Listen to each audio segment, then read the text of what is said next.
But it's And we were still going to pilfer the.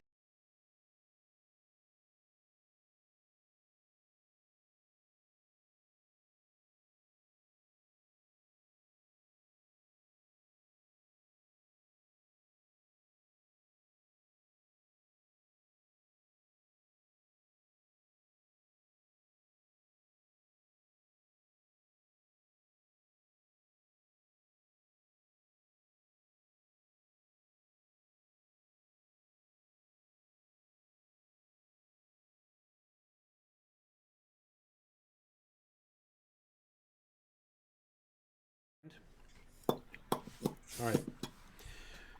This is The Dying of the Light, Season 3 of the Starfall Collective. The Starfall Collective is a collaborative storytelling group using the Dungeons & Dragons game system as a vehicle for creating rich and compelling stories in a fictional world that we've been developing together for a while. You can find out more about the stories we've been telling and the collective at thestarfallcollective.com. We are back with a new episode. Let's find out who's in this episode. I'm Sir Robert Burbridge, a father and entrepreneur, and I am the host of this season's story. With me are a few friends who play the characters in this drama.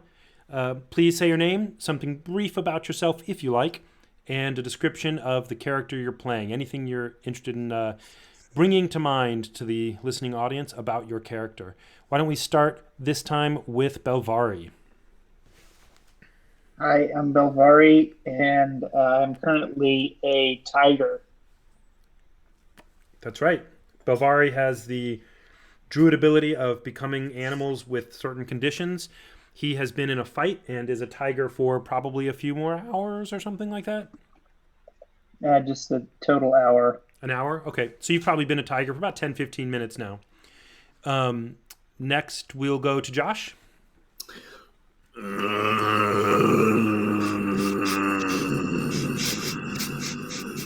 that was Gulb speaking. touch gold.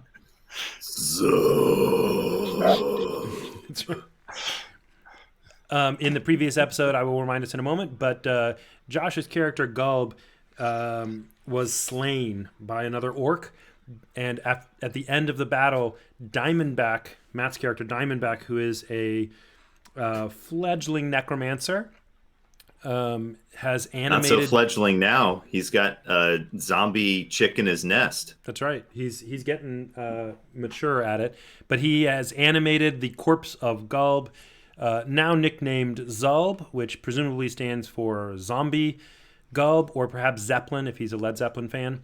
Matt, why don't you tell us a little bit about yours? Hi, I'm Matthew Talamini. I'm a writer and web developer based in Providence, Rhode Island, and you can find my stuff at MatthewTalamini.com. That's Matthew TALAMINI.com. I'm playing the shirtless necromancer Diamondback, who has made a zombie out of the corpse of one of his good friends, and is not yet sure how to feel about that. Is still learning about life. Yeah, but that's what friends are for. Back off, Tristan und Isolde. This is the only true relationship that cannot be marred by death. That's right. Good. Yoshka, you're next, Jared. My name's Jared. I'm playing Yoshka, a minstrel who does a lot of singing and talking, and just kind of got his first taste of a cold rage. All right, that's right. And Splint, why don't you go next, Jacob? Hi, my name is Jacob, and I am playing Splint, the humanoid, and he is a very, very big fan of flutes, and So you're playing you'll see Splint, later. and Splint is playing flutes. yes, that is factually correct. Okay, good to know. More of an enthusiast than a what's the word I'm looking for? Musician. Good Impresario. person, good Yeah, player. sure, yeah. Well, let's jump into the action. Avid fans will, of course, remember that last week we took a digression from our current play to do a sort of epilogue interlude from season 2. We have returned to our main game this time. We are back in the dark, in the dimly lit forest. Here, let's set the scene, and then we'll talk about what has just happened, and then we'll jump into it. Just as a reminder, there is forest everywhere. There are great trees that make a canopy high above, and below that is the normal-sized forest, which also makes a canopy. No one in this environment has ever seen the sky or even known of such a thing as far as anybody knows. There's a canopy above them and a canopy above that, and probably But canopies. my character has. And probably canopies all the way up.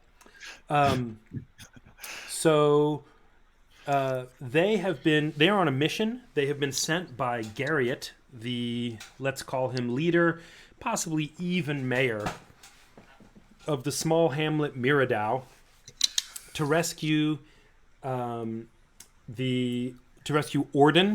one of the town's young men who is a demi-halfling. They went to the slave pen where he was being kept. It is a pen maintained by an orc, kind of warring orc town. And they just keep the slaves there, capture them from places, and use them as tribute for the Iron Bell. So that instead of having to use their own people, they just use some poor, unfortunate soul.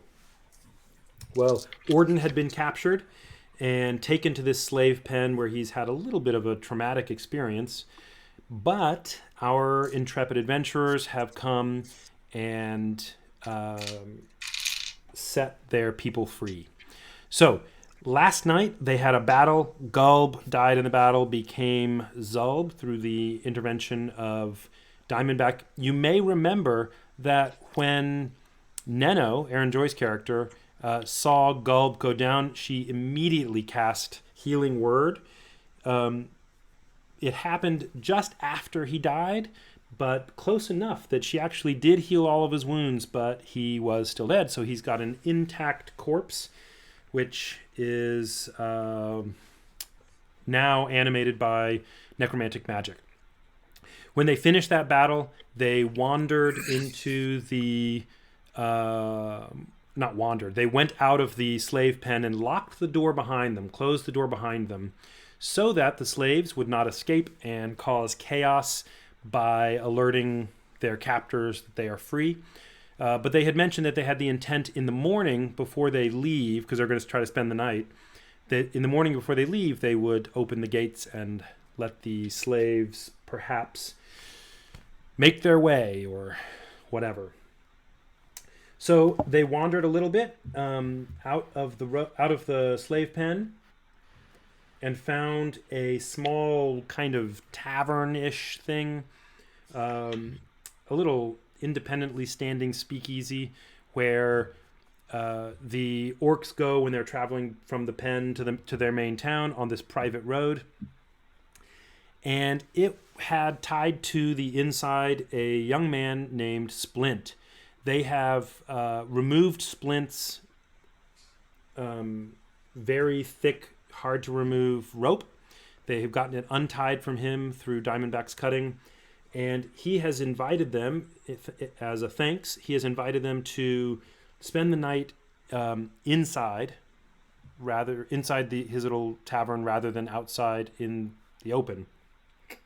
Finally, the last thing to know, cultivated by the orcs in a very thick layer all along the road and all around the slave pen, and presumably all the way up to the orc town that's however far away it is impenetrable thicket and bramble. It has, thorns, and it would be just excruciating and slow to try to burrow through. It would take many, many months of work to try to make any kind of reasonable headway into it. So slaves don't get out. Aaron Joy is having difficulty staying connected. Aaron Joy, are you there? Okay. So I'm here, but I can't tell what you guys say when I'm gone, and I'm gone about half the time. It's going to make it hard to follow the story and contribute. If I disappear, sorry. All right. Sounds Well, we like will me do in our best seventh grade. Just to join twice. That way you get both halves. do what, Jacob? All she has to do is join twice. That way she gets both halves. I Aha. like how you think. So, It's obvious. yeah. Hey, God, please help Aaron Joy have a good connection. Please bless her with that and us with that. So, one of the things we can do is so we're going to start with these guys getting ready to stay the night. It is imminently nightfall.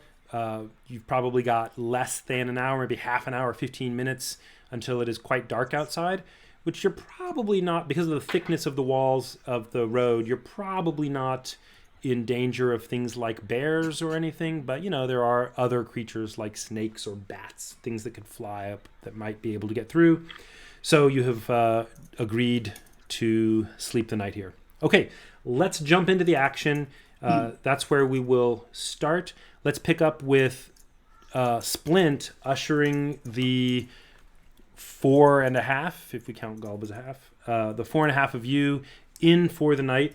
Diamondback, you may also want to address the condition of Gulb, or maybe not, and what he's going to do for the night. Also, Vari would like to go over and keenly smell Zolb and see what he can see using perception. and what is it you want to know about him? What the deal is. I'm Okay. sure I can just tell that he smells a little funny. Yeah, roll me a perception check with advantage. You're a tiger who has like keen Yeah, I sense. have right? advantage on smell checks is basically. Yeah. So yeah, go sniff at him or whatever, and roll me a perception with advantage. Oh no, I'm sorry, not a perception, a nature check with advantage. Okay. If I recall, his last command was to just stand there. Okay.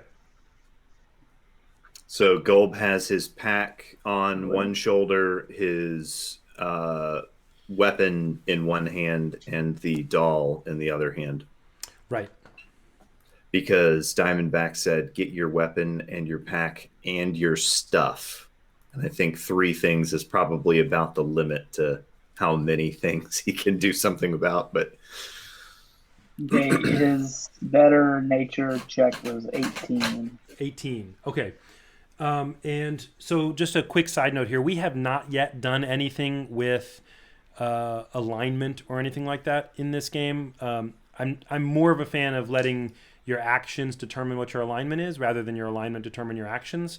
However, this matters a little bit. So necromancy is an odious kind of magic, and I will let you decide what your characters think of this. But those of you who are, God-fearing, peace-loving men of the people may find that this is distressing or disturbing. Okay, Belvari, here's what you figure out. Gulb has the beginning of the stench of death on him. It has not been very long, but he doesn't have that sort of self-organizing principle that living things have, where they kind of clean and filter themselves, right?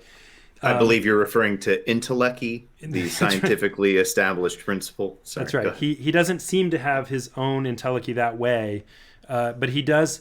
Unlike sick things, Gulb, 18 was a really good roll. Unlike sick things, which seem to be, their organizing principle seems to be damaged or maybe off kilter.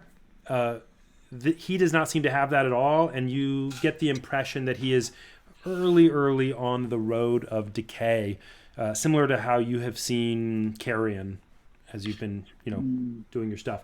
But it's super early on. He doesn't look anything like that. You just get a whiff that it's like something's not right about this. And he's just like standing there. Yeah, a little bit of groans, a little bit of standing there. And also one of the things that, actually, you know what? Let's look at your passive perceptions for all of you. I'm just going to take a quick look through here. 12. 15 I think for Gulb. as a tiger, you would probably also be keenly aware while you're standing there facing him that you don't hear the typical He's got huge Okay. lungs, and you don't hear any. Also, as breathing. Belvari, That's I noticed that probably- you're not just constantly talking. That's right. that too. That too. One thing that those of you who have 12 or higher, that'll work for me. One thing that you do notice is the mist that you sometimes see swirling around things. Very faintly. Is that you, Gulb? I think it's Matthew. Oh, it was a motorcycle. It sounded like Yeah. a zombie groan. That's going to happen. Welcome to Providence. Sure. Meow. You very faintly can occasionally notice little tendrils of this dark magical mist leaking out of Gulb's mouth or ear or eye or something. Parts where there's some kind of orifice. Once in a while, there's just this sort of like dribble of this magic. Okay, Belvari, before he turns back into a human, would like to just give him a little scratch with his tiger claw. How much of a scratch? Just like, Draw like, blood? Yeah, Okay. like a person would go, "Oh man, what are you doing?" Okay. I'm going to let you just do that because it's kind of not like a combat scenario. And Gulb will take 1 point of damage from that. I will let Matt interpret what happens with Gulb for that. I think that Diamondback says to Gulb, Gulb, don't respond. Just stand there. And he says to Belvari, and he'd say to Belvari, what are you doing? But Belvari is a Belvari tiger. is a tiger. Yeah. Okay.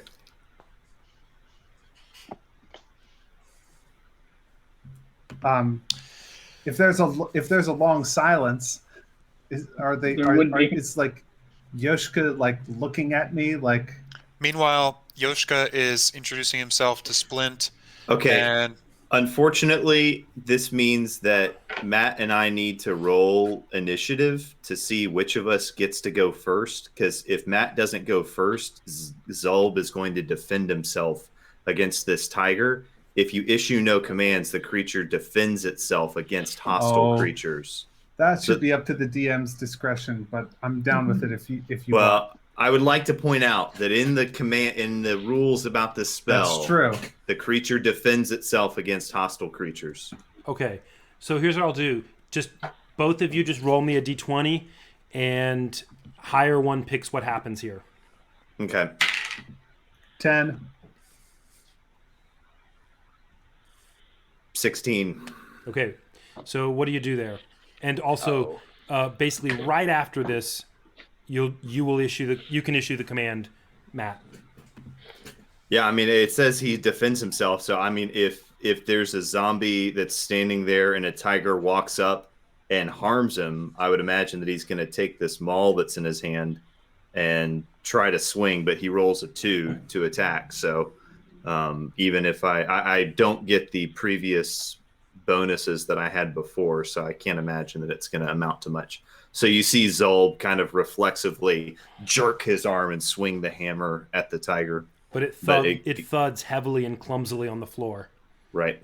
The rigor mortis has set in, so you're kind of all weird Stiff. moved. Yeah. So, Matt, do you want to say? Diamondback, Meanwhile, do you want to say anything? Neno is swooping Orden behind her because she thought things were fine, but apparently her gang is now a tiger and something thuddy. Yep. Diamondback, are you going to say anything to Gulb? Diamondback issues his command to Gulb to just stand there and not do anything. Right. Okay. Now we're going to switch to Yoshka, who is about to be interacting with Splint. thank you for taking us in. How long have you been here? Oh, he's like, he kind of like looks off into the distance for a second and is like, I don't know. I've just been here for a while. You know. You look better than the other ones. Listen, Yeah. we'll get you out if we can. Stay with us. Oh, don't worry. We're I have my own plan. I have my own plan. He taps the side of his nose and is like, I have my own plan to get out of here. But perhaps you'd like to join sometime. I'll tell you the details tomorrow, but for now we should really rest. but I'm curious down this path. Must we go through the village to get out? He smiles sort of mischievously and says, "You'll see in the morning." And he taps his nose again. And And he walks over and starts making a soup thing. Splint, I sorry, real quickly, Splint, you would know that the road only goes to the Orc Town. You don't have to reveal that. Yeah. I'm just saying you do know that. Yeah. Listen. I'm not trying to pry information. We got this, and I take out this metal circle. So I am thinking if we want to, it might be a good time when darkness falls to go take a look at the city. We might have an opportunity tonight that we will not have in daylight. Splint is going to look at Yoshka and say, to the Orc City at nightfall, maybe. And he kind of ponders it for a second and says, well, I'll tell you the plan I have in the morning, and then you can choose the best thing for the group. I'm willing for whatever." And Well, I don't want to stay here many days. he, If we go and scout away tonight, perhaps we can take it tonight. Perhaps we can slip through the village unnoticed. Nino has been sneaking closer and closer to this conversation and is eavesdropping as hard as she can. Splint is gonna say, "Well, I haven't been inside the village, but let me assure you, they have quite a hefty defense mechanism. Apparently, some outbreaks have happened during the night, and they'd had to send an impromptu search through the thicket, but there were never any survivors from that. What I say is, we take a rest for tonight, and then once we wake up and everyone's eaten their breakfast and such, I'll tell you about the plan, and then we decide what happens then. I completely understand if you still want to go and scout it out, but do stay your distance. They're very, very perceptive." Maybe they have these as well. They have something. Splint, you don't recognize what he's holding.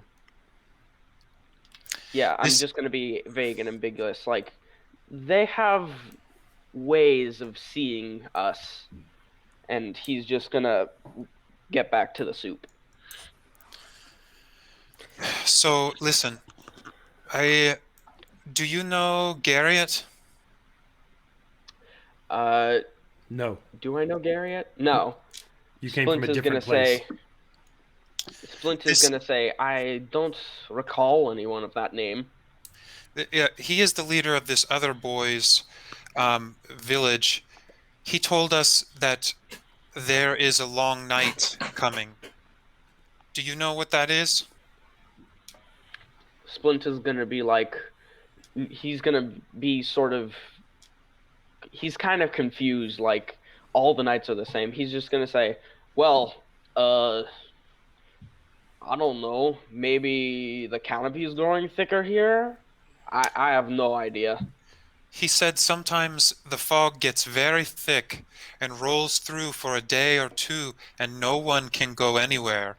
And we don't want to be traveling during this time.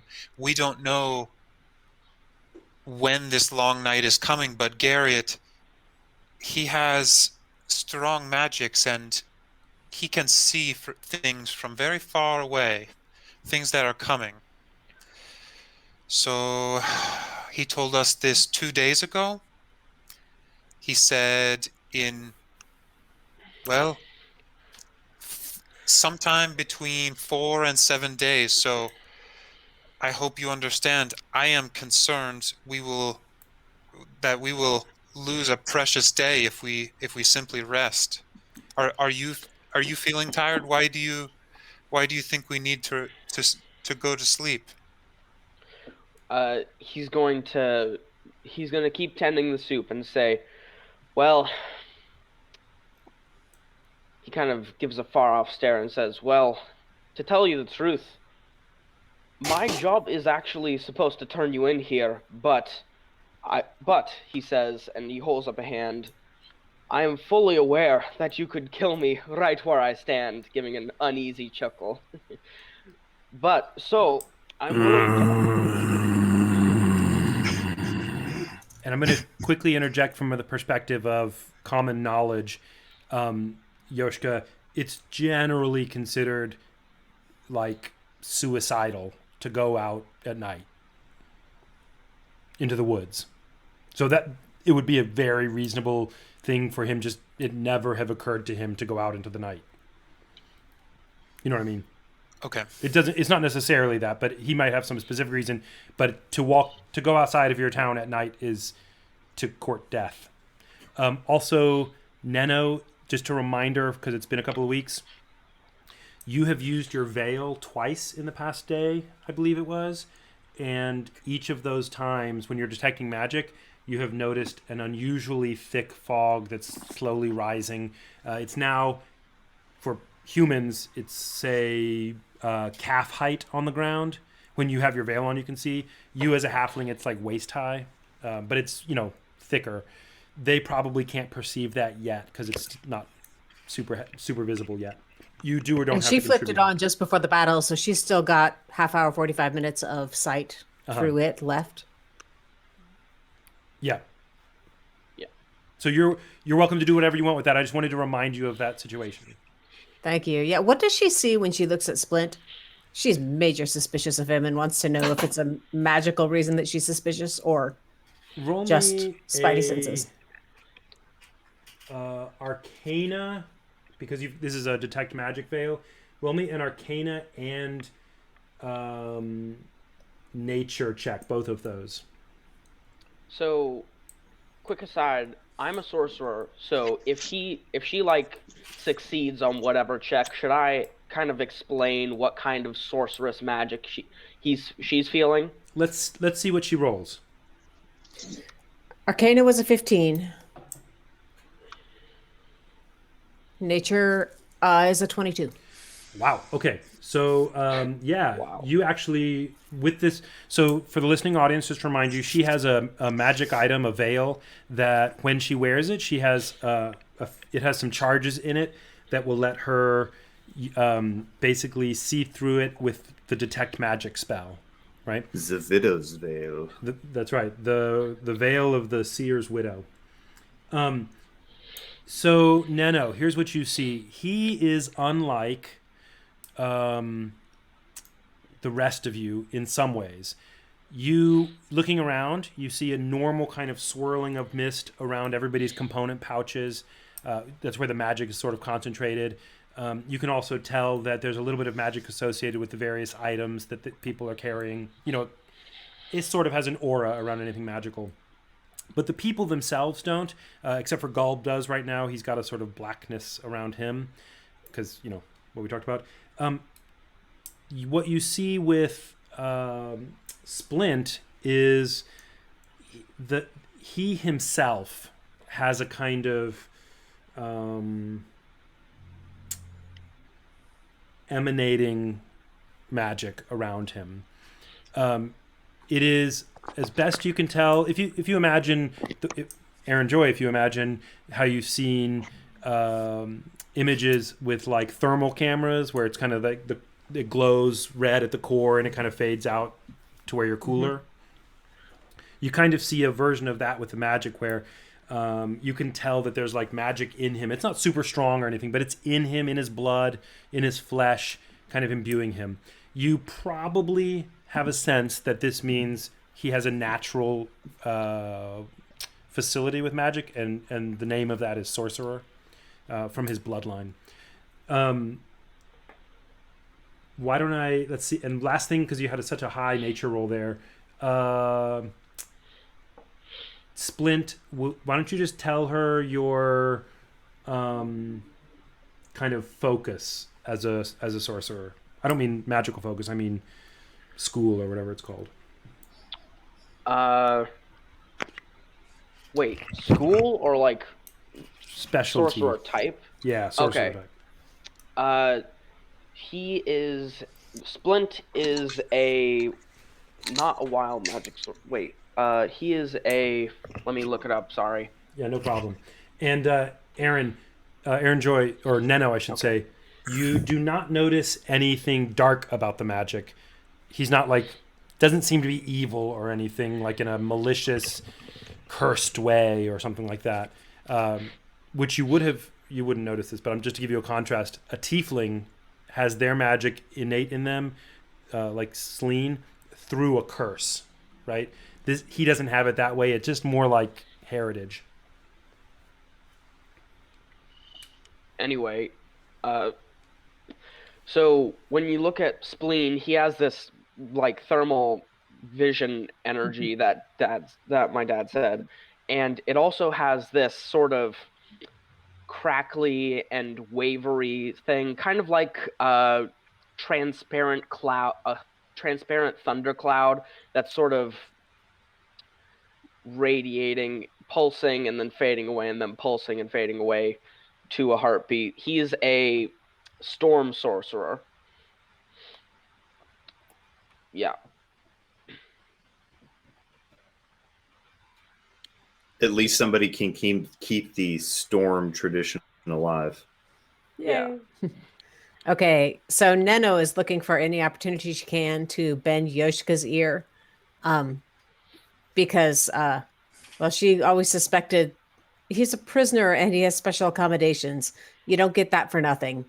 He's not to be trusted. He's not on our side. And then he just admitted as much, that his job is to turn us in. And he seems really like he wants us to sleep here. And I like the shelter, but I don't like him. I don't want to be indebted to him. I don't want to take his recommendations. I want us to make savvy decisions without him. That is what Neno is trying to get it expressed to Yoshika. She'd express it to Diamondback and Belvari too, except she's a little scared of Belvari right now. He was fine, and then he turned on one of their party. She doesn't yet respect Diamondback. He seems very young. That's a good idea. So I think you're muted. Sorry, you would have ample opportunity to talk to Yoshika because Splint is busying himself with making dinner for everybody. He's making a stew or soup or something for you. And noting, by the way, that Splint has been set free from his bond. Diamondback cut him free. And then Diamondback, you're doing whatever you're doing. And I am. And Neno is also going to check out the soup before we eat it through the veil. Make sure that's not trying to poison us. How many uses do you have of that? I have it on for the remainder of this hour, and then it's no good until tomorrow morning.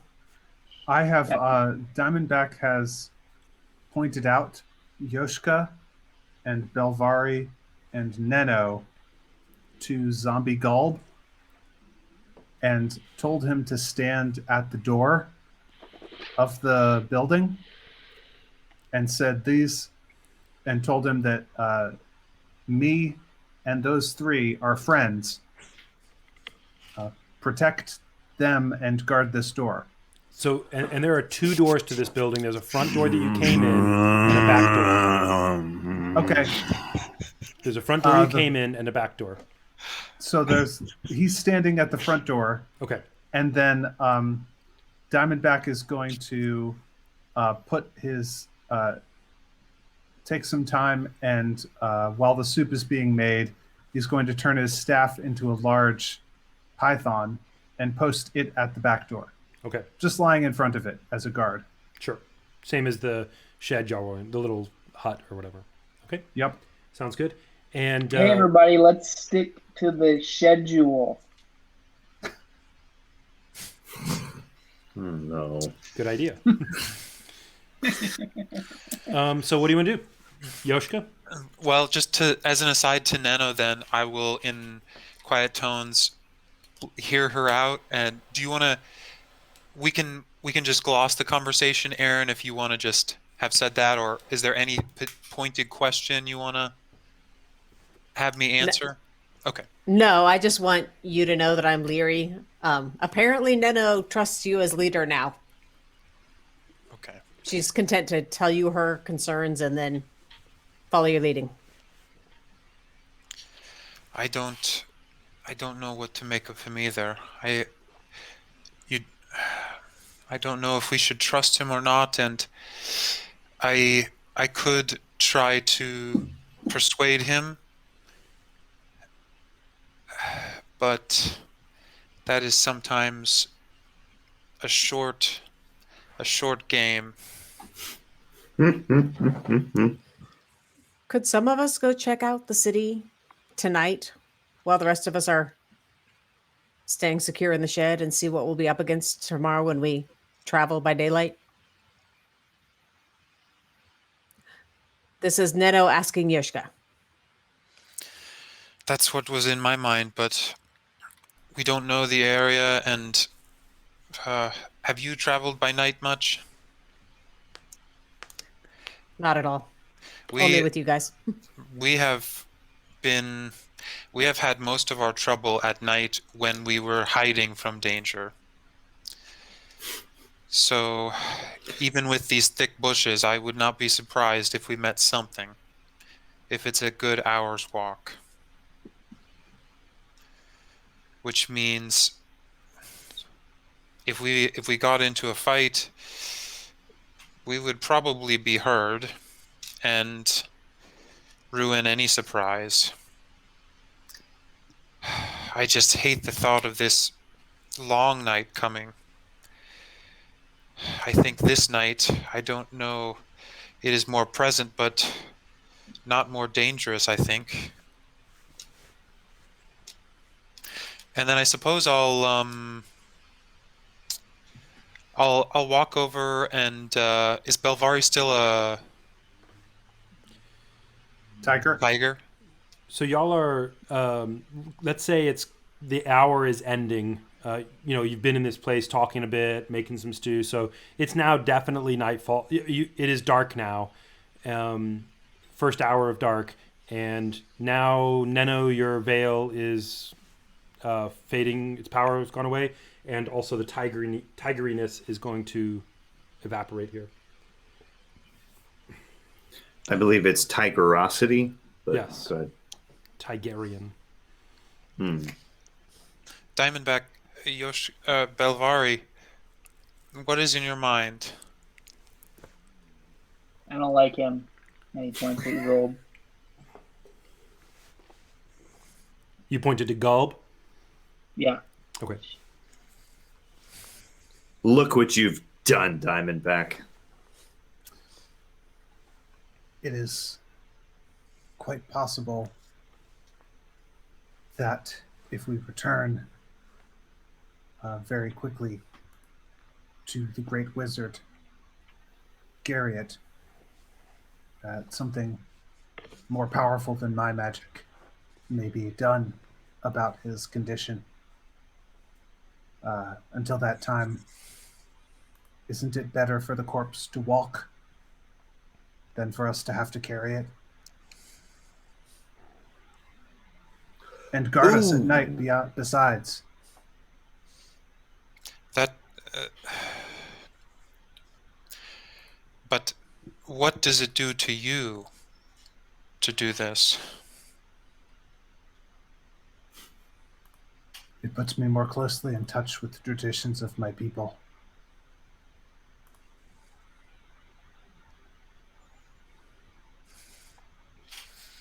Well, and what of tonight? What do you think?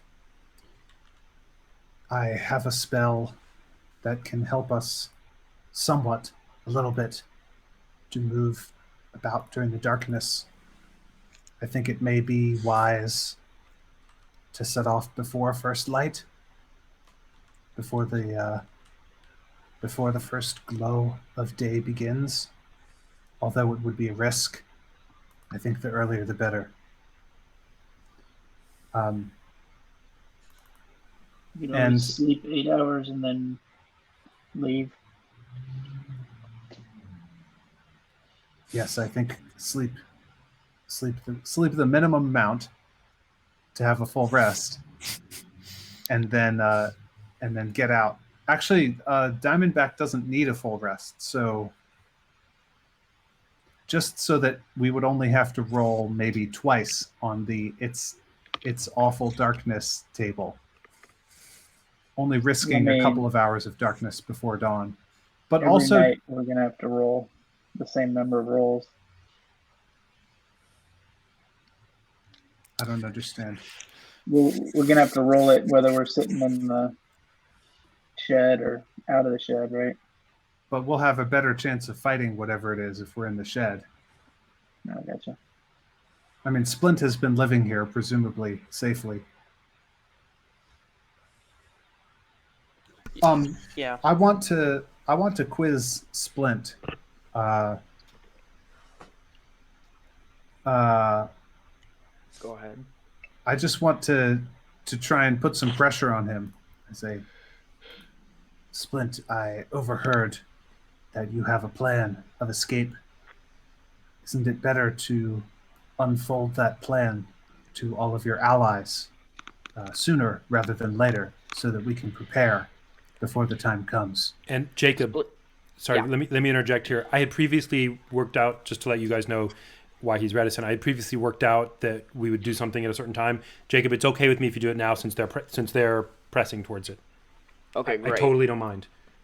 Well, Splint is gonna say, he's gonna keep stirring the pot and say, you know what? You're right. I was trying to make it a big reveal at the beginning of dawn, but I can see that you're not the dramatic type. So we'll unveil it during the soup. We'll unveil it right before everyone's taken the soup. He says this to the shirtless, tattooed necromancer with the eyeshadow. He does. He does. Not dramatic. This is a flute prima donna.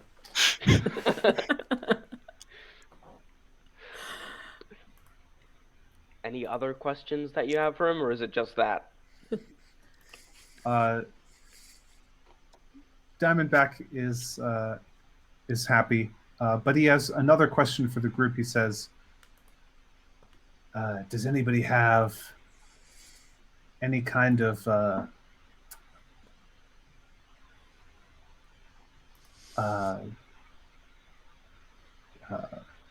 what I'm looking? I have the spell Continual Flame, and I can make something glow like a torch, and it's possible for it to be covered without going out. So I want like a stick with like something to cover it. You want a lantern, basically? A thieves' lantern, Okay. or like a stick that you Some- can put a cup over. A hood. A hood, Oh. right? A torch hood. Hooded stick. Torch under a jar. You probably have lamps. Let's say you have some lamps. I don't want a lamp. Okay. Here's what I'm going to do. I'm going to. Oh no, it's not going to work. I'll burn myself. Wait. No, it doesn't create any heat. Okay. Never mind. You hear Diamondback thinking aloud, puzzling through some sort of spell thing in his mind, but it doesn't make any sense to you at the moment. He's talking about like torches and light and whether or not there's going to be heat. And I guess he wanders off to the corner of the room, like pacing and thinking about wizardly stuff. Elvari says to him, "Hey, don't sleep. There's snakes. Look right over there. There's a snake." True. So That's my snake. It's going to protect you. you have about 10 hours of night left now. 2 hours have passed. That's enough for a long rest for you. Anybody who's going to try to get a long rest. If y'all want to do that, by the way, let me give you your experience now, and that'll affect probably whether or not you would like to take a long rest. Your experience from last Right. episode, which we didn't do. Because you can only level up during a long rest. That's correct. Yeah. Diamondback, Yoshka, Belvari, and Neno. Gulb and Splint are not getting experience right now.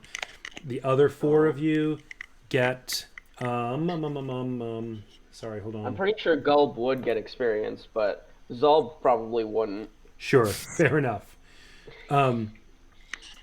And sorry, hold on. I wrote down the total.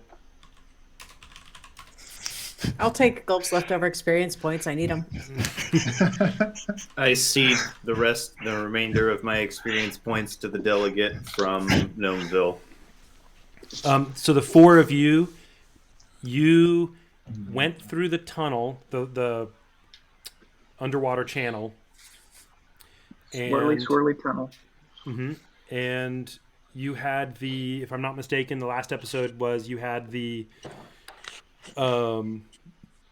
fight with the orcs. The fight with the orcs, that's right. And then you came to here. Love 'em. So that's 135 experience each.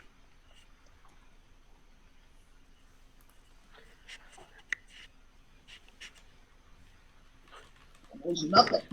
Savor the flavor, kids. All it cost you was the life of a party member. And can we? Practically free. What did we find on the dead orcs? Yeah, so there was normal, not especially exceptional. They had their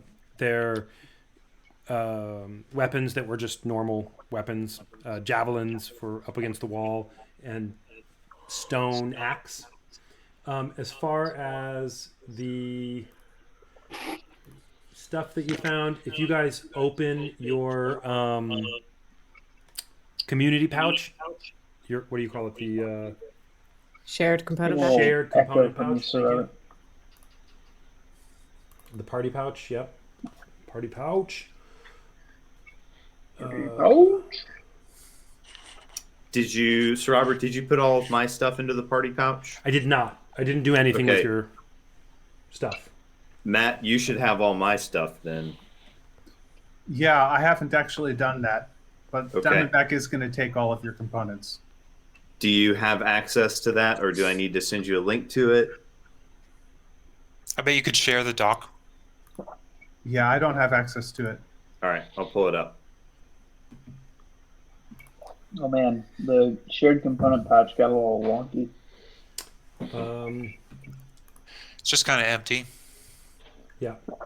So give me a At sec. the I'm bottom, gonna give it's you- all. It's mostly recipes.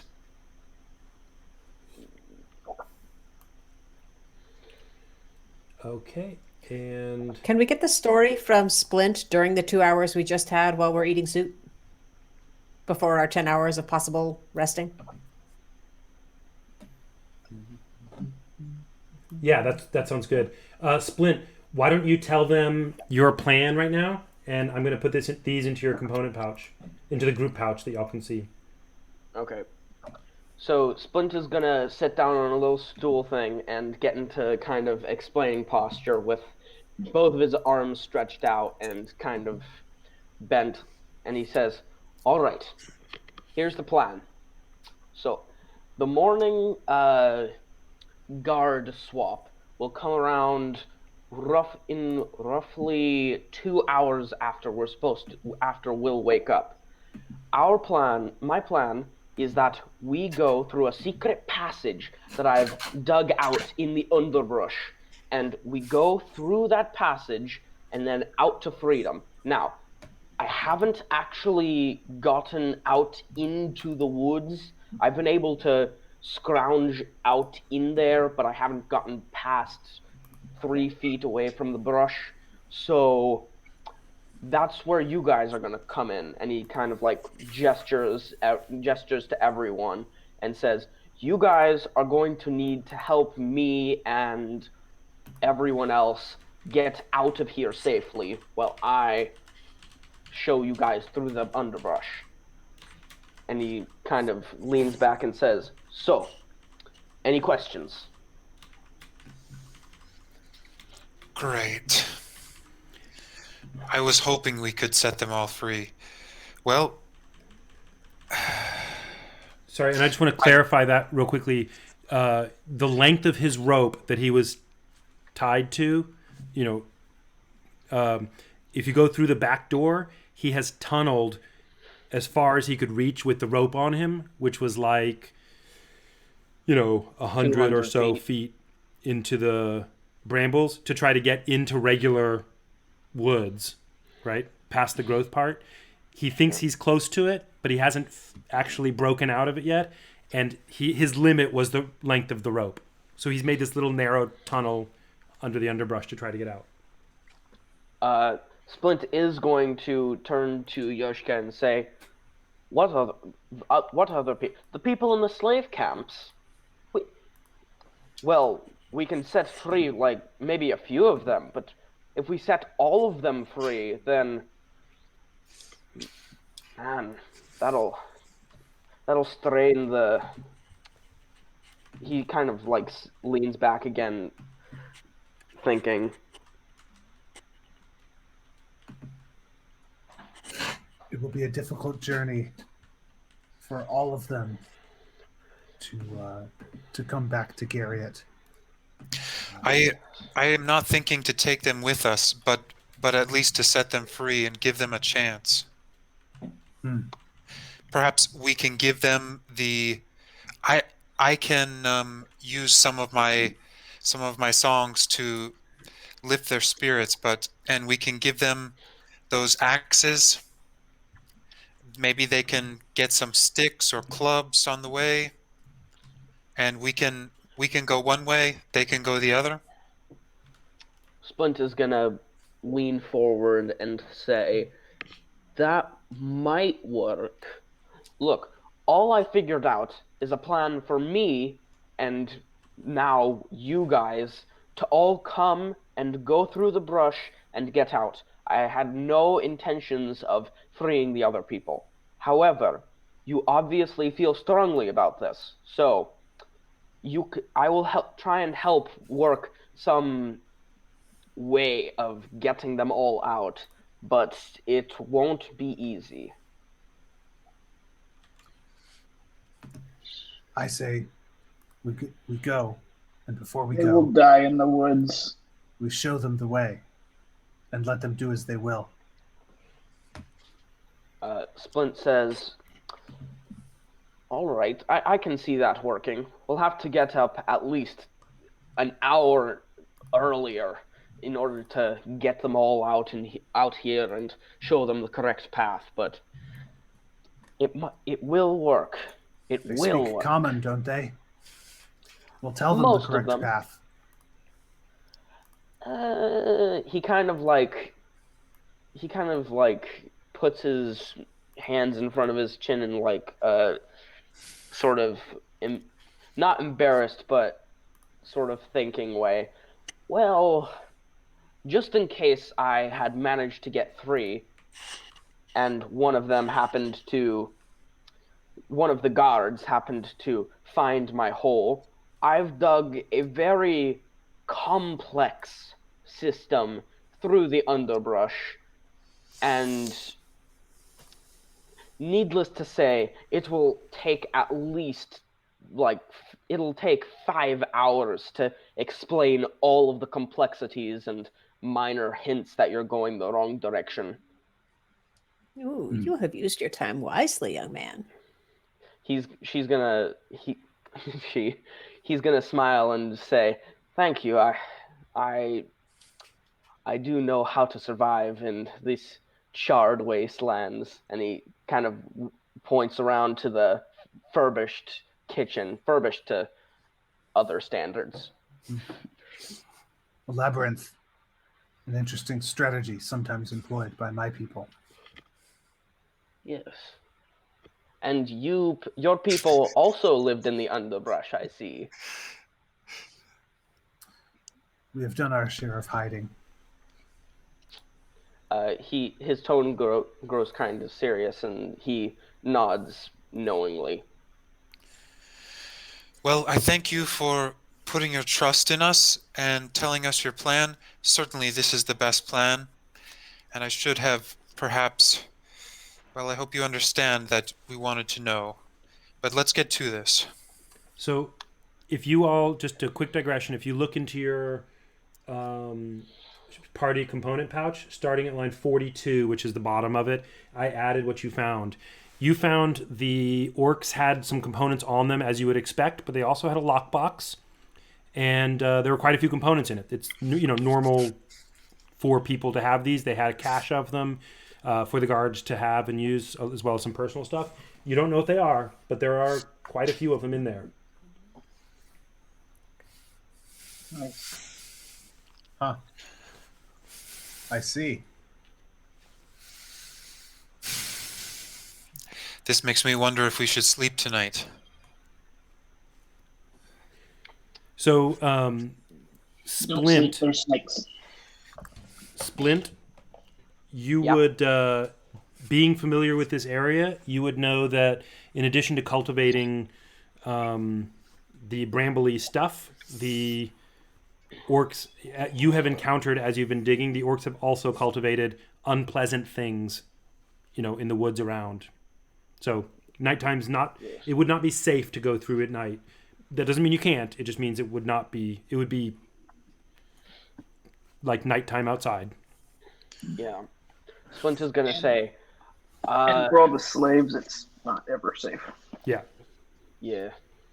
Splint is gonna say, one of the interesting things about sort of going on a miniature relevant tangent, and he says one of the interesting things that the orcs have planned out in this thicket of theirs is they've actually sort of, he kind of searches for a word and finds it, cultivated this harsh, dangerous ecosystem inside of the brambles. And he holds up a finger triumphantly and says, however, I have made sure of ways to cultivate those very same ecosystems into certain dead-end tracks in order to bamboozle anyone who dares follow me. Needless to say, it would be absolutely horrible to try and navigate it through the night, even with my precision of mind. But in the day, when most of the creatures are docile, we should be able to get through it very safely. Well, Relatively safety. I was just thinking, we found this lockbox from the orcs. Perhaps we should stay up and learn what this is. We will need all the help we get tomorrow. We can get tomorrow. Splint is going to say, that seems like a good idea. You know what they said about curiosity? Curiosity helped the cat escape. And he's going to lean over and ask and look and ask for the lockbox. Just to look at it. It's the components they dumped into the pouch. It's in their shared backpack. Yeah, you'll see that Diamondback is already elbow deep in there, and he has pulled out some animal parts, which he is offering to Belvari. So he sees that there's some glands of the silky-toothed tiger, some glands of the slender-fur chimpanzee, fur from a cave bear. These three at least, Diamondback has already taken out and is offering to Belvari, saying, "It seems that for your druidic magic, you require animal parts. Here, will these be of assistance to you?" Possibly, if they're magical. Well, let's sort it all out and give it to whoever can use it best. I myself, I need to get a night's sleep to find my songs again. So, Splint is why don't going y'all... Sorry, go ahead. Huh? Splint is going to light up at the mention of songs and say, "Oh, you're a musician too. Well, I happen to be very proud of a particular piece that I've wrote. Perhaps this will help you find your inspiration." And he's just gonna pull out this wood flute. It's like wrapped in weird misshapen thorns, and he's going to start playing it. I call this one Sophia the Magnificent.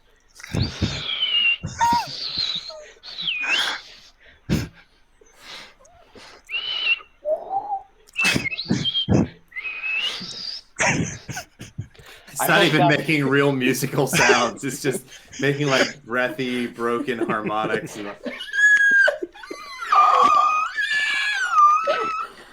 He is actually playing the flute. It's just an absolutely horrible flute, and he's really bad at playing it. And he's going to put it away, self-satisfied, and say, "Hey, well, I do hope that helped you somehow." It's like one of those Peruvian death whistles that makes harmonic sounds that cause the human brain to shake and like makes you nauseous and experience physical pain just from sound. I mean, it was employed by the orcs, so I Yeah. wouldn't. So, first of all, great job. Bravo. Thank you. Second of all, why don't y'all tell me your sleep plans, the watches, if there's going to be anybody standing watch. Gulb is just standing sort of dully by the front door, and there is a large snake coiled by the back door. What would you like to do as far as watches and determining componentry? I will let you know. We'll just so you don't have to roll for every single one. We're going to roll for a number of components. If any of you are looking to do that you get to decipher, and then I'll just put them in the definitions into the pouch. So, what are you going to do? Watches, sleeping? What's happening? I already asked, but I'm hoping to get to sleep the first 2 watches, and then I'm assuming we'll wake up the 3rd watch. Yep. And get going. I do zombie things. Nobody's happy to sleep because the doors are guarded. He's also fine waking up, whatever. Okay. Yeah, Diamondback considers that they'll have warning, plenty of warning if danger is coming, and so he doesn't suggest setting a watch, and he starts to go to bed. Yep. Nano's happy to sleep. She's gonna first try and like whisper lullaby. To Orden. That boy whose name I can't remember. Orden. To sleep. Yep. That sounds good. And Orden is, of course, has attached himself to you, Neno, and is whatever you say. Basically, you're the least scary person here. You're friendly, and they are very scary. Never turn into a tiger. Yes. And he's not very scared of Splint because they're both slaves. You know. And you're probably more his size. That's true. I am. Yeah, we're about the same height. And Splint too, who's a demi-halfling. Okay. Oh, sorry, not Splint. Orden is a demi-halfling. Never mind. Yeah, I was wrong. Oh. Okay, so that sounds good. You're going to sleep. You have 1 hour left approximately of the first watch. So you'll sleep until a little before dawn if you sleep exactly a long rest. I like that plan. We can wake up and hit the road as soon as it's safe to hit the road. Good. / tunnel. Wait, when did Splint say the watch is coming? Sometime in the morning. Like Splint it would be, he said, usually mid-morning. Okay. Let's do it. Okay.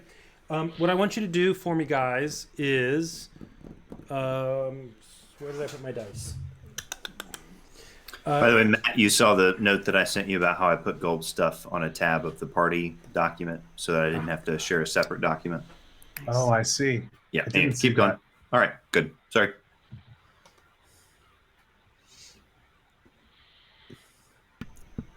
Okay. And what I would like for you guys to do is roll me. Let me think here. The right way to do this would be.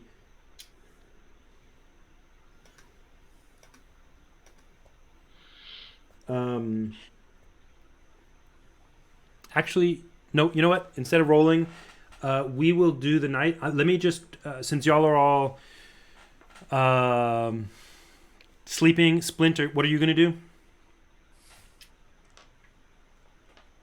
Splint, are you Stand there? guard at the door. Me? Splint. It looks like Splint Oh, is Splint. muted. Oh, When they're all gonna be sleeping, I'm also just You there's have a cot garden in the back. Yeah, I'm just gonna head to the cot in the back and take a nap. Okay, so all of y'all are gonna sleep. And Splint, you would be used to, you're in all the time when it's dark because, death and stuff. Let me roll Yeah. for your encounters during the watch that you're just in, which is going to be, no encounter. The encounters here are much harder to get an encounter because of these walls around you, but just in case, let me see. Okay, and you don't get an encounter through the night. Let's start with. We'll take our break in a few minutes, but let's get to here. Please, each of you, roll me a d20, and what we're going to do is this is going to determine. Well, I'll tell you in a minute. Roll the d20 first. 9. You want me to roll a d20? Everybody, roll a d20. 11. Zold rolled a. Which is a I 7. accidentally rolled 2. 1 second. You got a 3, Jared. Natural 20. Okay. You Oh. rolled your third one. What did you roll, Aaron Joy? 8. And somebody rolled an 11. Who was that? That was me. And Matt rolled an 11. All right. So here is what happens. Splint. Yes. You wake up first. You rolled a 20. Yep. You wake up at, well, it's the middle of the night. Or, it's dark. You don't know what time it is because that's how this works. There aren't clocks that Yeah. way. But you wake up and do what you always do about this time, which is fairly quietly. You normally would make yourself breakfast. There is food here. There are rations for that. Are you going to make also food for breakfast for the other people? Yep. Okay. I'm just gonna get into the kitchen, make some, I don't know, soup biscuits dreidled with soup or whatever. Sure. I will make food for everyone. Yeah. There's decent. Dumplings. There's decent. Dumplings. There's decent food here because the orcs. You cook for the orcs when they come through as part of your job. So they have decent food here. They You give make me it. chicken nuggets instead Sure. of giving me half a chicken nugget. Sure. Trade. So you're gonna make. You start making food.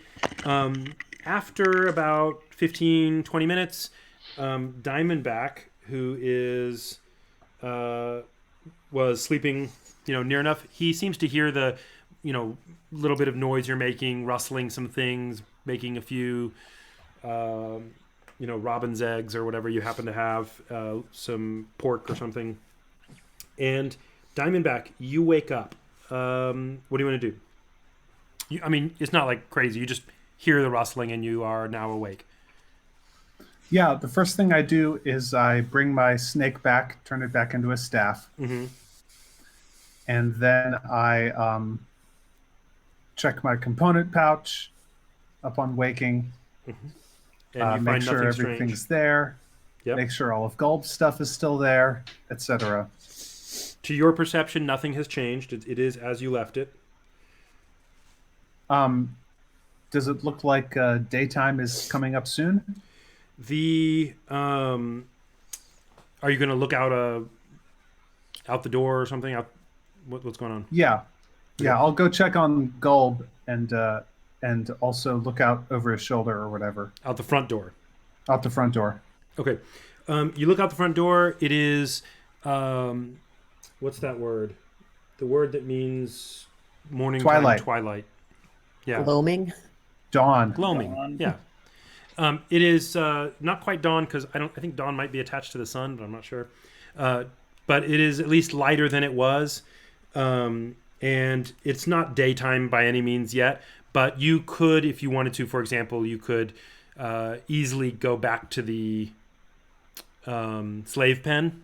It's bright enough that you could see your way, but it's not like daytime light.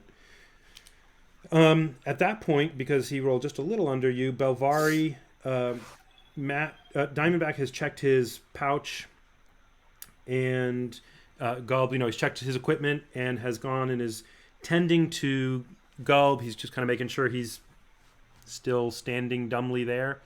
Belvari, you hear his Diamondback's snake slither, and as you do, it reminds you not to sleep because there are snakes. And so you wake up, and what do you want to do? You can see light starting to crack through around the edge of the door, like normal daytime. Splint has a couple of lanterns lit, lamps that are illuminating the place normally. So let's keep going, guys. All right. Who do you say that to? Just in general, you say that to the room? Yeah. Aaron Joy, you wake up, and Orden is there with you. He does not seem to have stirred aside from the general restlessness and is kind of pressed against you as he slept in the night. I unsnuggle away from him, and I go over toward Gulb. I want to patch up that tiger wound if he'll let me. I don't know what feels like an attack to him, so maybe poking him with a needle is going to be a bad idea. No, I was told. I mean, you see that he was told specifically to not react to anybody within the party. So as you get it out and wave the needle around and stuff, you could also work it out with Diamondback. Yeah, he seems vaguely aware of you and non-responsive. What do you think, Diamondback? Can I patch him? I don't think it's going to help very much. Oh, we can't leave that open. It'll get infected. More infected. Gross. Yes, you're very worried about the zombie getting infected. She is, man. That's how she is. I'm not arguing. I'm just saying. It's called a character choice. Okay. It's a very noble thing and noble and stupid thing to do, and I respect it. But will he smash me? If I poke him, will he smash me? What Diamondback says is, Gulb, never attack Neno for any reason. Also, Neno, it may be that if Garriott is able to bring greater magic to bear towards his resurrection, then he may appreciate having been stitched together a little bit more thoroughly at this stage. Okay, so well, go ahead give it a if go. you'd like to. Why not? So she does stitches, but she doesn't do just stitches. She does stitches in whatever pattern he had about 1 million times on his. Yeah, he's covered with attire. Tattoos. Yeah. Yeah. So that repeated pattern is now stitched into him. Okay. And then she goes back over and nudges the Munchkin, so he'll get up and come. Oh, I shouldn't say Munchkin. Munchkin's probably a thing in this world, isn't it? The tiny one. So it will be once you DM your own season. That's right. So that takes, say, you're doing that for 10 minutes or whatever it takes to. You're an expert with this needle, so it's not a big deal. But you spend a couple minutes doing that.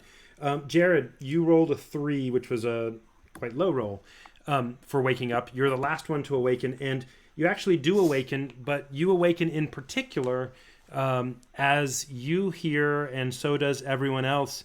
The light has kind of brightened a bit, and you hear a clamor outside on the road.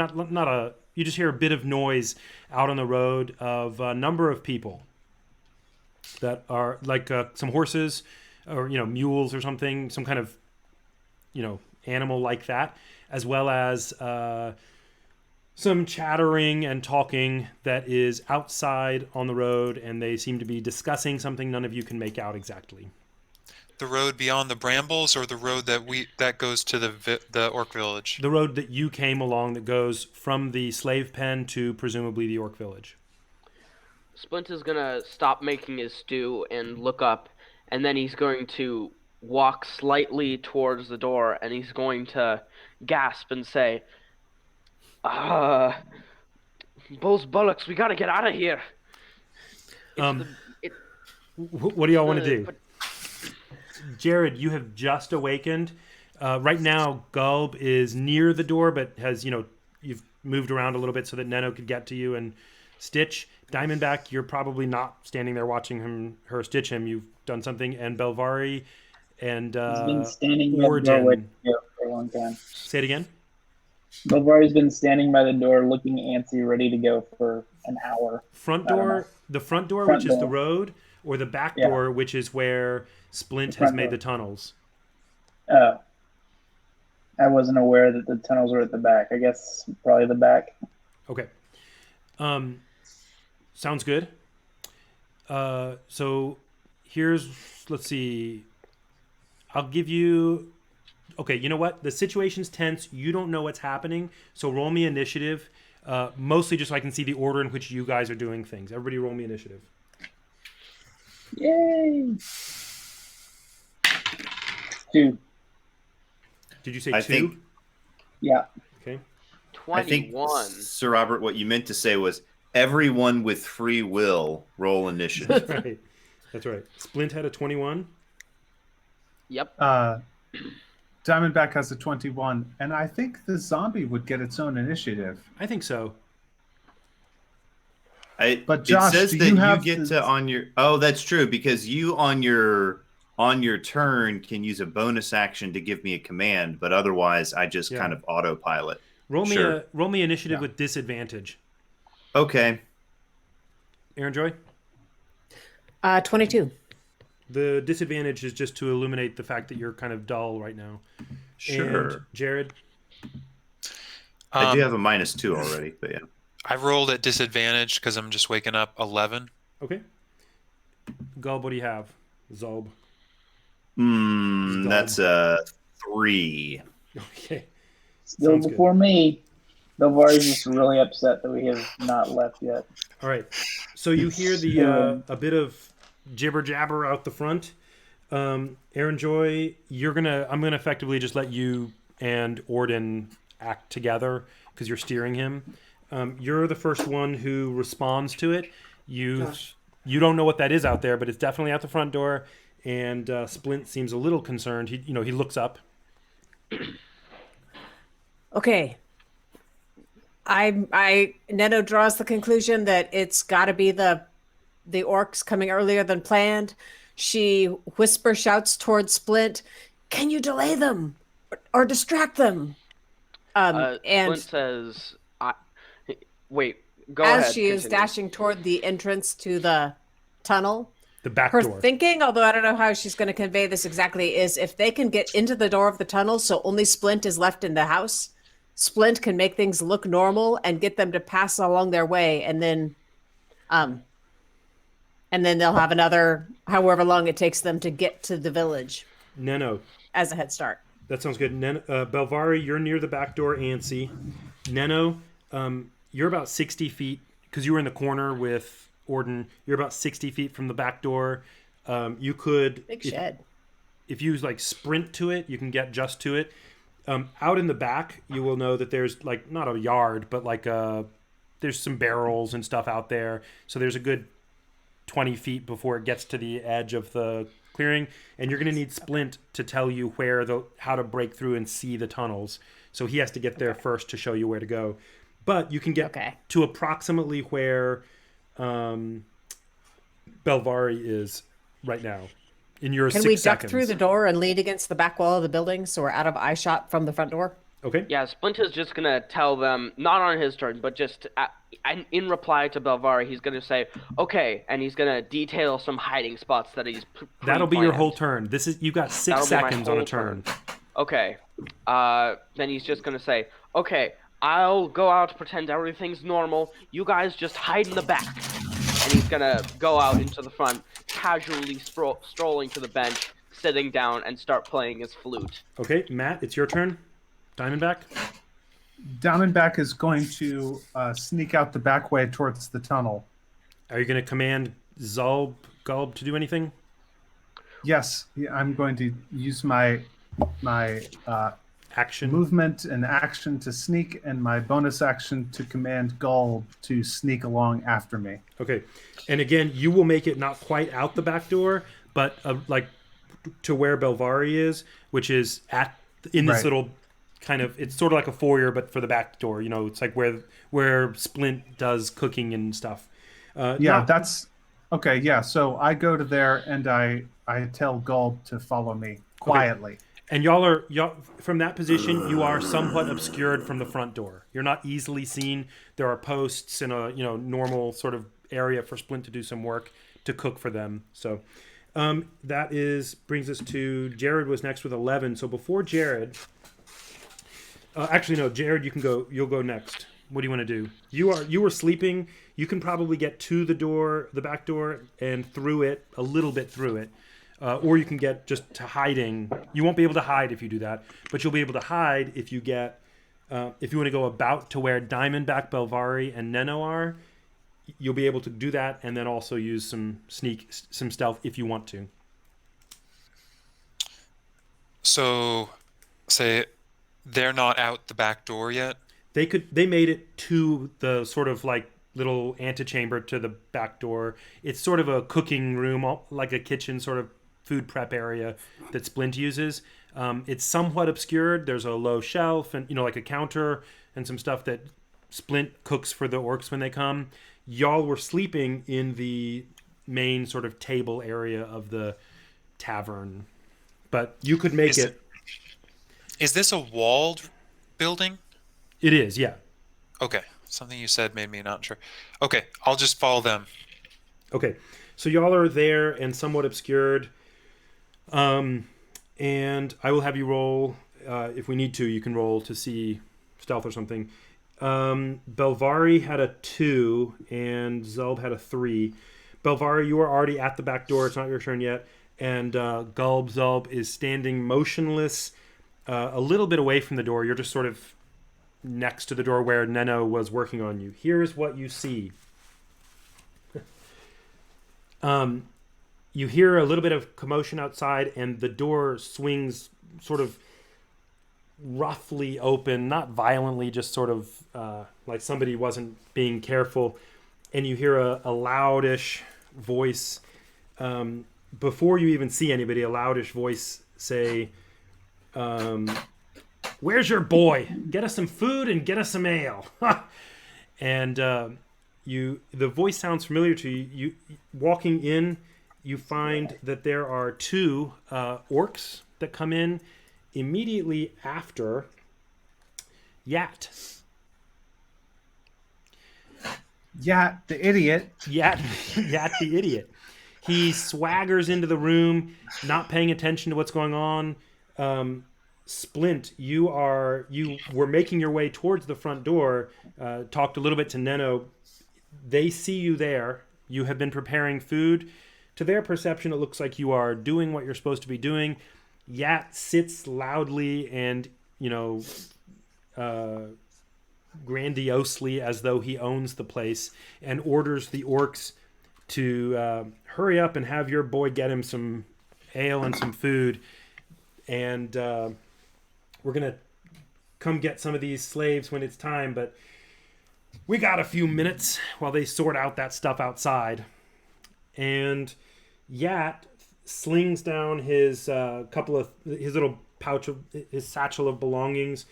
The 2 orcs walk in and they go close to the table. One of them says, I'm sorry, I'm drawing a little quick diagram for myself so I can make sure that I'm consistent in this. Okay. And one of them sees you, Splint, and says, "Boy, you heard him. Bring some ale, bring some food." The orc that did not say anything sits down next to Yat. Yat has his feet up on the table. The orc does not.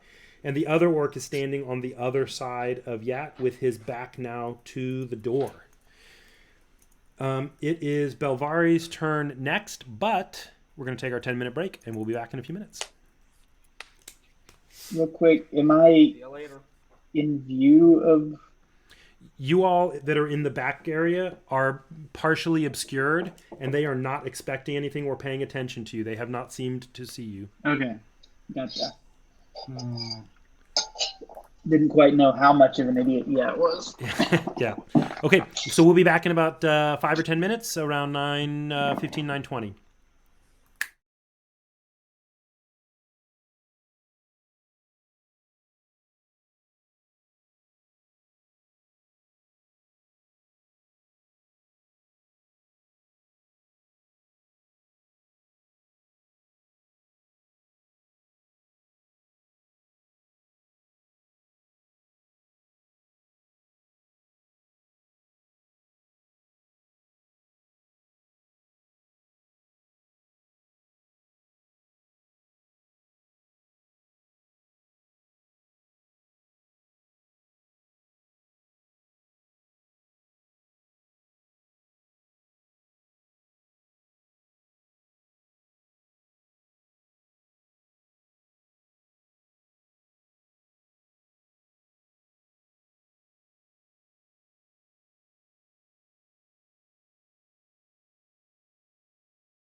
Hey, we are back.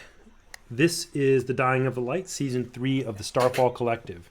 The Starfall Collective is a collaborative storytelling group using a Dungeons & Dragons game system as a vehicle for creating rich and compelling stories in a fictional world that we've been developing together for a while.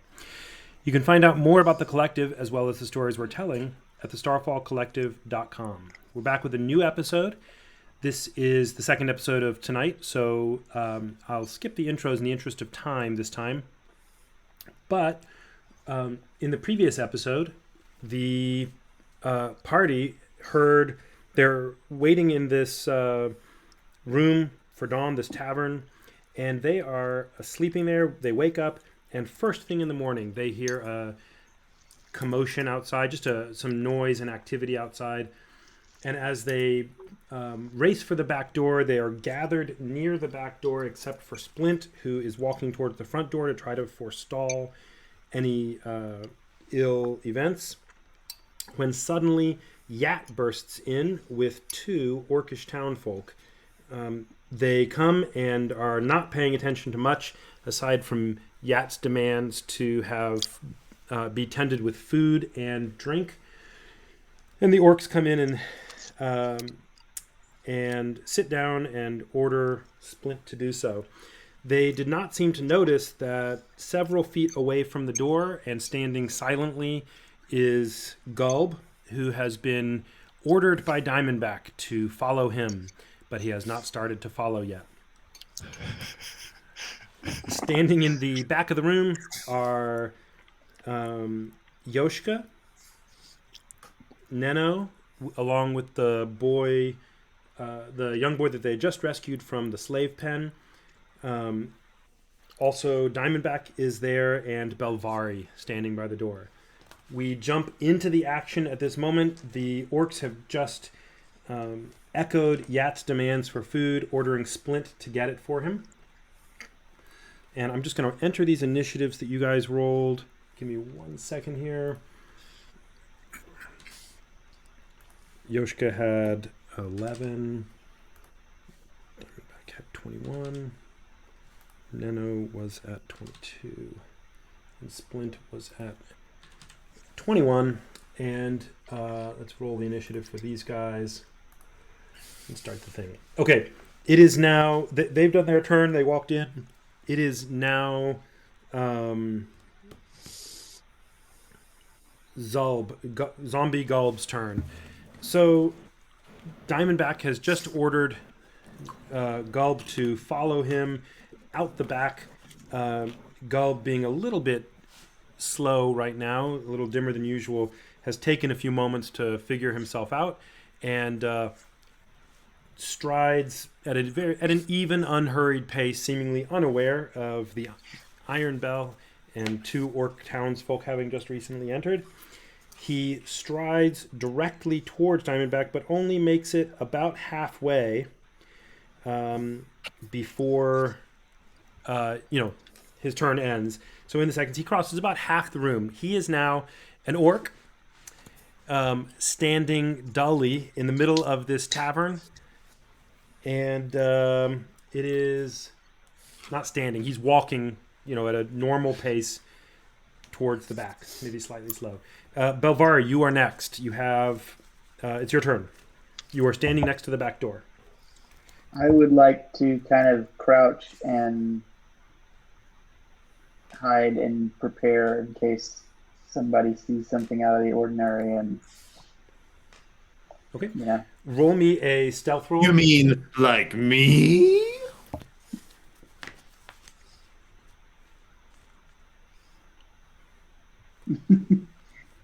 Belvari almost knocks a pot off of its little hanging thing, and he kind of maybe catches it a little bit. What did you roll? A 5. 5, okay. Belvari, who does not need to be taking much action, deftly squats down in plain view. It is, and do you want to do anything else? Do you want to move anywhere? I was taking that as your action. Oh yeah, I mean, I guess I'll dodge. Okay. So Belvari takes that turn. Takes that action there. It is Neno's turn. Neno, you have reached the back door. You are standing now, not quite huddled, but you're in really close proximity to Belvari, Yoshka, Diamondback. That's the three of them. That's it. Oh, yeah. Actually, I think Important. hide is an action, so that was an action. I didn't dodge. Okay. So it's Belvari, Yoshka, Diamondback, and Neno in partially obscured anyway because they're in this sort of like back room area. There's no wall or door between you, but there's a counter and some pillars, and it's not something it's people would look to. It's a kitchen area, and it's not well lit. So, what do you do? Okay. She whispers or mimes to Orden. Putting her And- fingers to her lips to let him know to be quiet. Yes. Yeah. Because this is a podcast and it's audible. Yes. She hushes him with her finger. And she rummages in her bag for supplies for expeditious retreat, pulling out enough for everybody, just anticipating we might need to zoom quickly. And Okay. that is all she does. She just stays as still as she can while rummaging. Sounds good. It is Diamondback's turn. Diamondback has his staff, He does. and for an action, he speaks the command word, and the staff transforms into a flying snake, which is its default, which he set. Right? And what he's hoping to do is to command the flying snake. Now, I believe the flying snake will get its own initiative, which maybe the dungeon master will determine. I just rolled. Nice. It's +4. Okay. I think. That's fine. Do I get to know? I guess I don't get to know what the initiative is. I'll find out when it happens. You'll find out. The order that I give the flying snake is to dart outside, right? And Okay. outside of the building and go and fly around outside to the front door, to dart in through the front door, bite Yat, and then dart right out again. Same snake. and hide in first in a tree, and then after a little while follow me. It has, if you remember, the flyby tag, which Yeah. means that it doesn't provoke opportunity attacks when it flies out of an enemy's reach. So that sounds So fine. I'm hoping that it will stay away from anything that might attack it, and Yep. just dart in through the front door real quick, bite real quick out in one turn, and to hiding, and then make its way back to me over the course of however long. Sounds we good. all hope that. That's just to let you know, that's a somewhat complex, a long list. It's not complex, but a long list of commands. It'll do its best. Tribespeople and cultists sometimes domesticate flying snakes to serve as messengers that deliver scrolls wrapped in their coils. Yeah, homing pigeon type of deal. Yeah. Okay. So But that this sounds is an good. attack homing pigeon. This is a war pigeon. That's right. Splint, are you there, Splint? Yeah, I'm here. So Hi. you are standing about 15 feet away from the table. You were walking towards it with nothing in your hands. They have ordered you to come bring them food and drink. To do that, you would need to turn around and go back behind the counter to get the food that you were just making. You will not be extremely close to the others. You wouldn't be drawing attention to them. But if you want to do that, you can appear to be going about your duties. Otherwise, you can do whatever else you like on your turn. What would you like to do? Splint is going to pretend that nothing's wrong and to just walk over, sort of. He's gonna run over to the pot and start ladling out some bowls and try and strike up a conversation with some of them about some weird stuff that's been happening and, random stuff to try and keep them from searching the room. Yep. And roll me an intelligence check, Splint. An intelligence check or savings throw? No, just roll me an intelligence check. All right. 17. That's good. It occurs to you that you are not bound with your rope. It does occur to me that.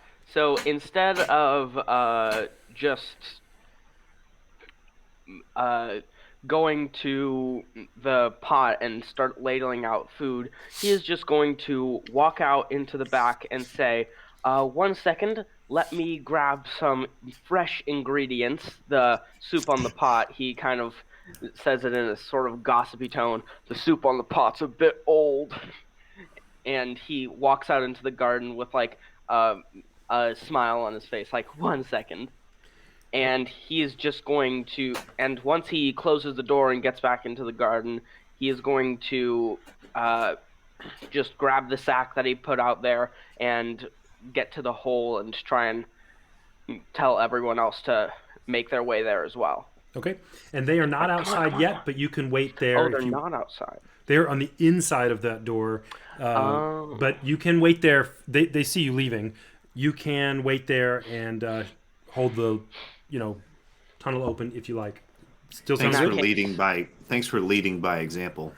In that case, I'm going to prop the door open so that they can get out. Okay. Sounds good. Yat grumbles about how the food smells good, but that dolt doesn't have it ready for him. What's he doing? That boy needs a slap, I tell you. A slap just straight across the face. He ought to have the food ready when I get here. He then looks over and sees Gulb striding at a normal clip towards the back and says, "You there, what are you doing in here? Aren't you supposed to wait out front with the rest?"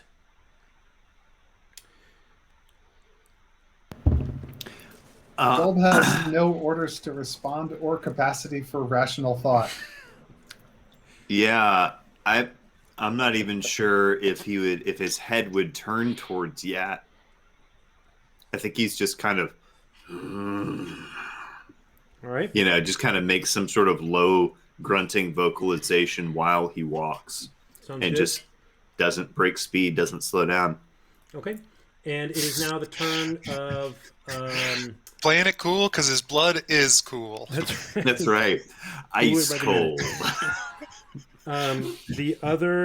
the one who is sitting, the orc who is sitting down at the table, doesn't really pay. He sees Gulb also, doesn't really pay much mind at first, but you see a kind of curious look on his face, and he seems to think that he's a little surprised by something, but he doesn't do anything yet. The one who is still standing, it is his turn now. He looks at the confused orc. His back was slightly towards Gulb because he was standing on the other side of the table there. And I think Aaron Joy's going to reconnect. He's standing on the other side of the table. He looks at Yat to see who he's talking to, and at the puzzled look on the other orc's face, glances towards Gulb, and let me just take a quick look at his perception here. Give me 1 sec. Yeah, he says, "Hey, who are you? Those aren't our markings." Regarding Gulb. And that is his turn. He's not taking any active action. He's just surprised to see an unexpected orc here. that Yat and the other guy have apparently thought were some random orc from the town they didn't know. Yoshka, it's your turn. You are in back, chilling out, maxing, relaxing, all cool and all. Okay, I'm going to go out the back door and motion for everyone to basically come out the back door and then around to the sides of the door. And I'm going to raise up my staff, positioned to, I suppose I'll hold my attack my attack for waiting for them to come through. And I'll do Shalala. And you're holding your attack for what trigger? When one of the orcs or Yat comes through the door. You will bludgeon them. Yeah. Okay.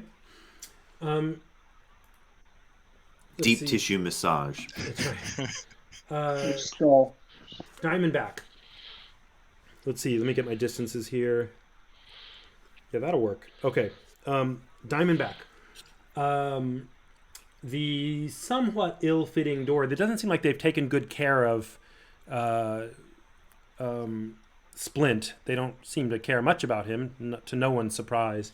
The door is a little bit ill-fitting, and weather can get in easily, as well as can the occasional snake. Winged. A snake, a flying snake, which is not very large, but big enough, flies deftly through the cracks in the door, makes a straight line with its remaining movement towards if it doesn't have enough movement on a turn to get in and away from the bad guys out of range, it's not going to go in. Or that would be contrary to its orders to go in. Maybe it's not smart enough. Sure. Actually, you know what I'm going to do? I've got it open right here. Let me just roll to see if it makes an error or an excellent judgment. Let's give it a... Oh, wow. It's surprisingly wise. Okay. It has a 12 wisdom. Shrewd as a servant. That's right. Okay. Innocent as a necromancer. Yeah, so here's what you see instead. I raised him with the best of intentions. That's right. Diamondback. What you see is the snake. You see motion from the light through the door. The snake kind of wiggles through, and it seems to be not hovering exactly, but swirling in a holding pattern. It's, for like a second, basically. It doesn't have enough time to get over to Yat, and it seems to have judged that was not...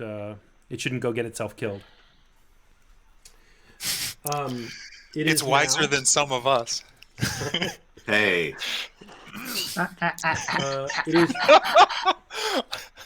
It is Josh's Gulb's turn.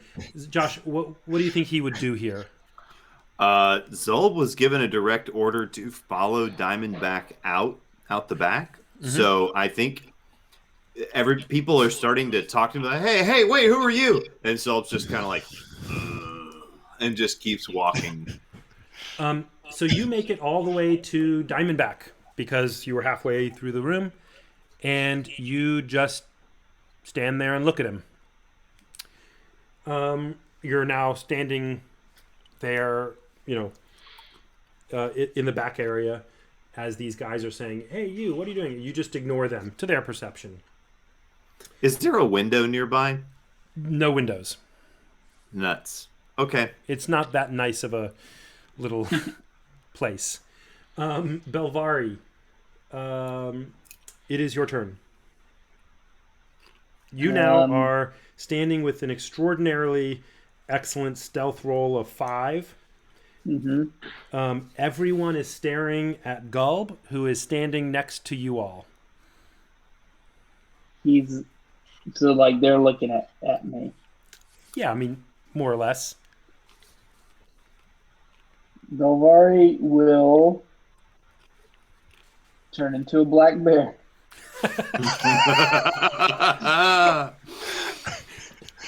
So these guys they say to Gulb, what are you doing? And Gulb stands over and seemingly from, they're not sure exactly where, Apparently, there was a black bear hiding in the shadows back here. Hmm. It is approximately the size of Gulb, maybe not quite as big. Black bears are decently sized. And do you do anything else? I would like to sort of like the behavior will be like a bear, just kind of like you're observing him in the forest, just sitting there, maybe, you know. Yeah, more or Um, less like Gulb is doing. yeah, and I would also like to save my action. If anyone approaches me, I'll attack. But Okay. Oh, our decisions have their consequences. The Neno- wildlife around here. Wow. It is now Diamondback. Your turn again. Neno has left. She was out the back door. Splint went out the back door.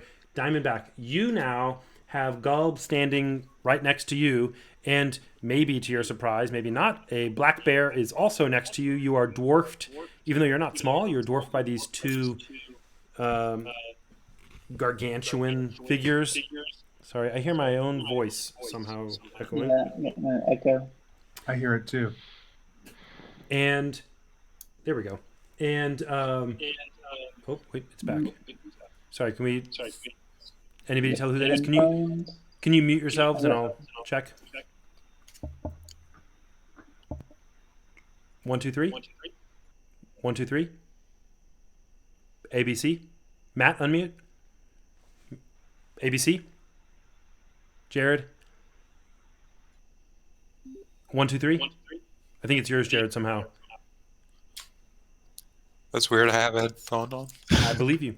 I will turn down a little bit or something, and then we'll continue. So, Diamondback, what do you do? You are not hidden. Right. So I think you'll have to tell me whether this is possible. I'm pretty sure that there's a move that you can do during battle called push, where you use your action to like shove Okay. somebody. What I would like to do is to push Gulb out the door.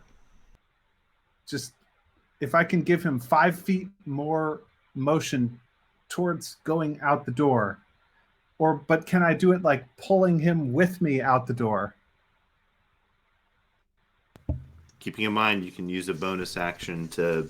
Well, actually, you told me to come to follow you, to follow me quietly. you. So all you have to do is go somewhere, and I'll keep following you. Yeah, but I want to pull him with me if I can. If I can use my action to impart any additional movement to him.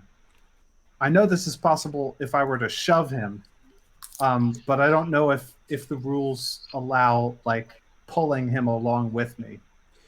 Are you trying to also get out the door? Yeah. Okay. We could just say he held his action to follow you. Yeah. I mean, he's just going out the door. Let's do this. I will let you do that. I was just looking. There's a couple of push-pull type of things. Here's what I'm going to do. I want you to make, please, a strength check. Give me a second to define what that strength is going to be. Hold on. Let me think here. Gulb.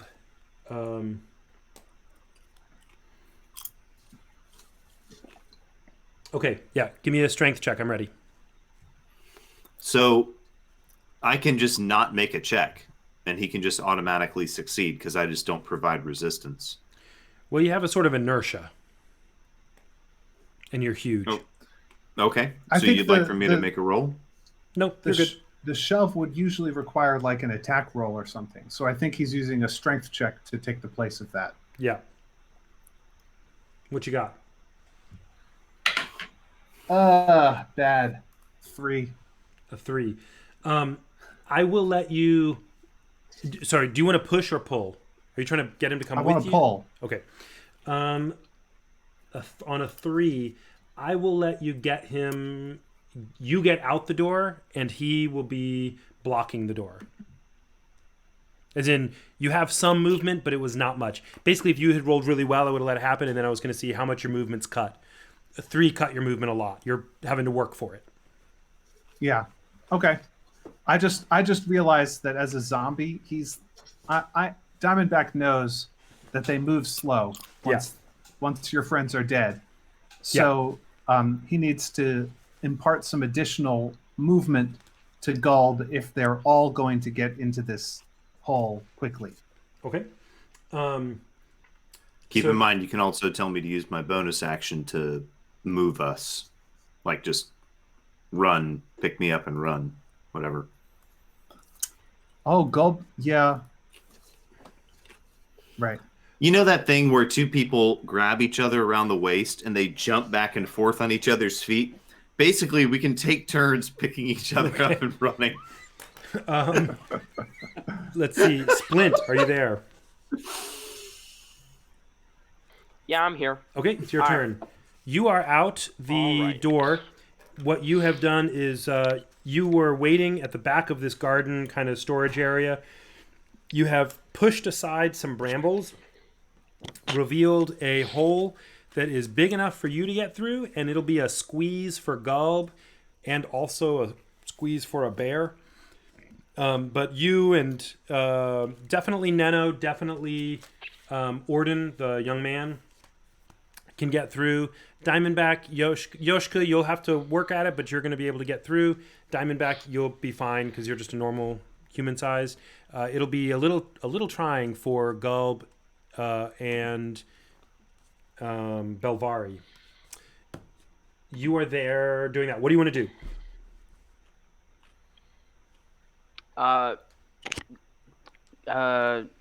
Splint is going to. Okay, wait. So is anyone at the entrance of the hole Neno is with you outside. passage? Okay. You've got the hole open. Neno is there with Orden, the boy. And right at the door, you see Diamondback with Gulb blocking the, filling the door, but not all the way out yet. And Yoshka and Belvari are still inside. All right. I'm going to just lift the sort of load-bearing vine up to reveal the passageway and say to Neno, all right, hurry on in. All right, hurry on in. I'll follow with you.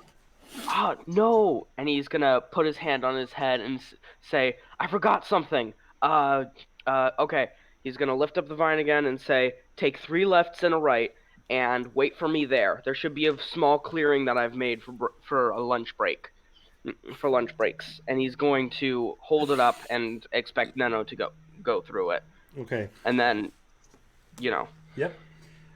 So back inside, Yat is indignant about having been ignored. Oh, I'm sorry. Actually, Splint, you told Neno that, but you could also move if you want. Are you going to go back inside for something? Yeah, I'm going to. You grabbed your bag, right, when you were leaving? Yeah, I did grab my bag. I'm going to put down the bag, use my dash action to grab a carrot or some fruit or whatever from the garden, and then run back inside and just walk inside. Okay. And see what's happening in there. Okay, sounds good.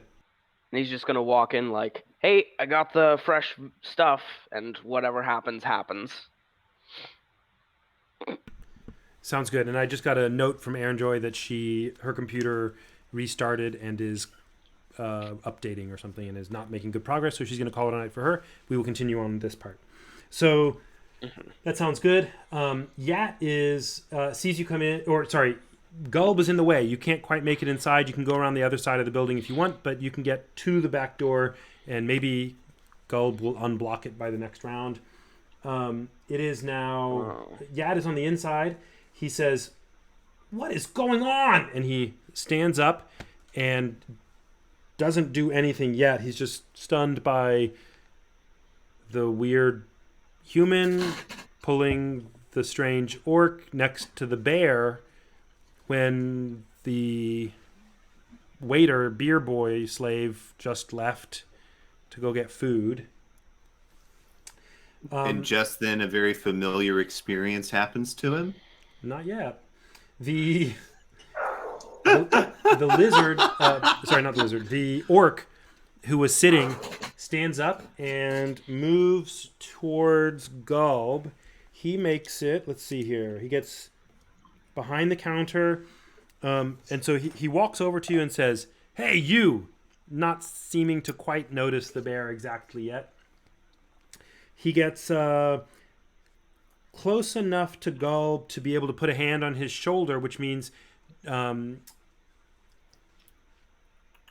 Belvari, he is probably about 5 feet from you. Does that trigger your action? Yep. Okay. What do you want to do with him?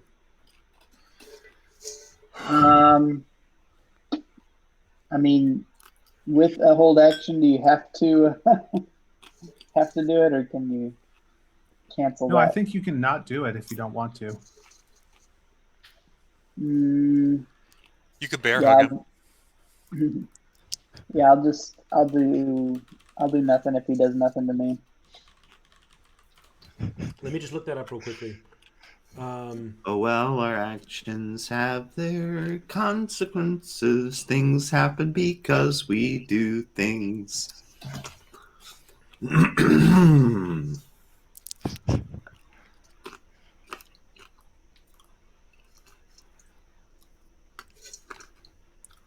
So it looks like when the trigger happens, before any other actions are resolved, the readied character can use his reaction to take the readied action.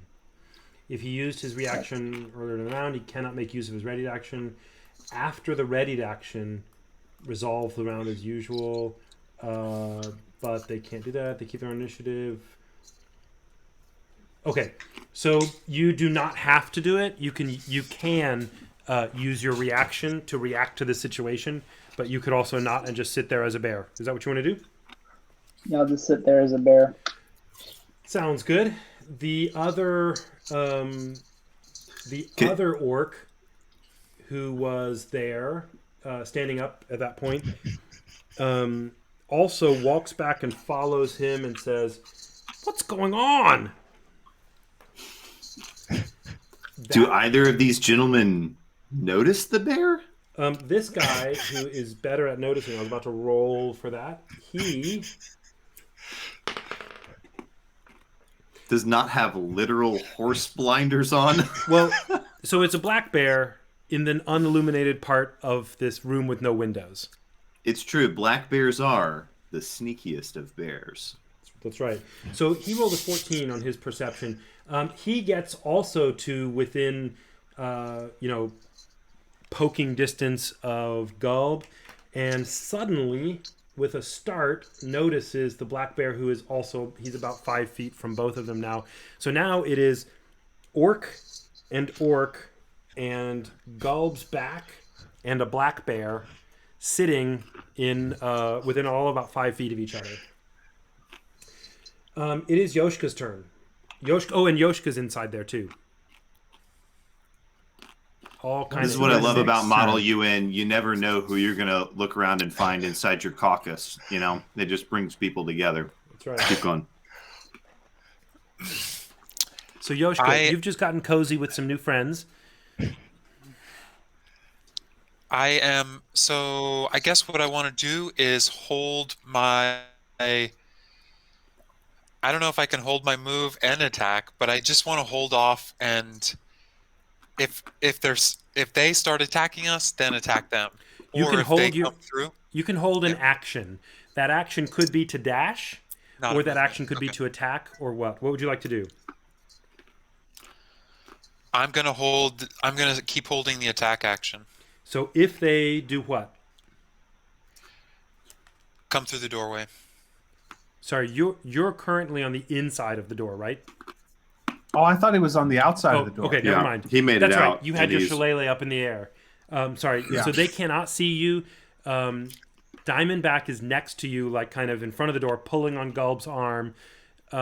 You have your shillelagh right there to like whack somebody, and you're going to keep holding that action. Is that right? Okay, thank you. He's in the Wile E. Coyote pose with the shillelagh over his head immediately outside the door. None of you can. Yeah, that's right. None of you can see what happens, but from inside you hear a string of mild to moderate profanities, as in the voice of Yat. But for some reason, they start out in his normal voice and get more and more shrill until they sound like they're coming from maybe a panicked woman or child. And It was supposed to just be one bite.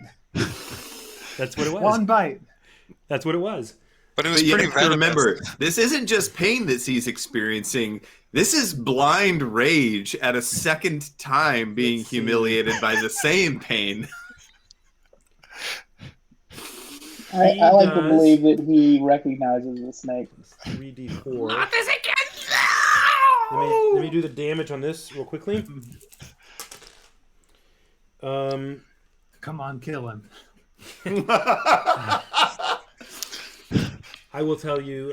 Let's see. So he does There's always a 1 in 4,000 chance that it'll triple crit and kill him instantly. actually a fair chunk of damage. And I'm just gonna.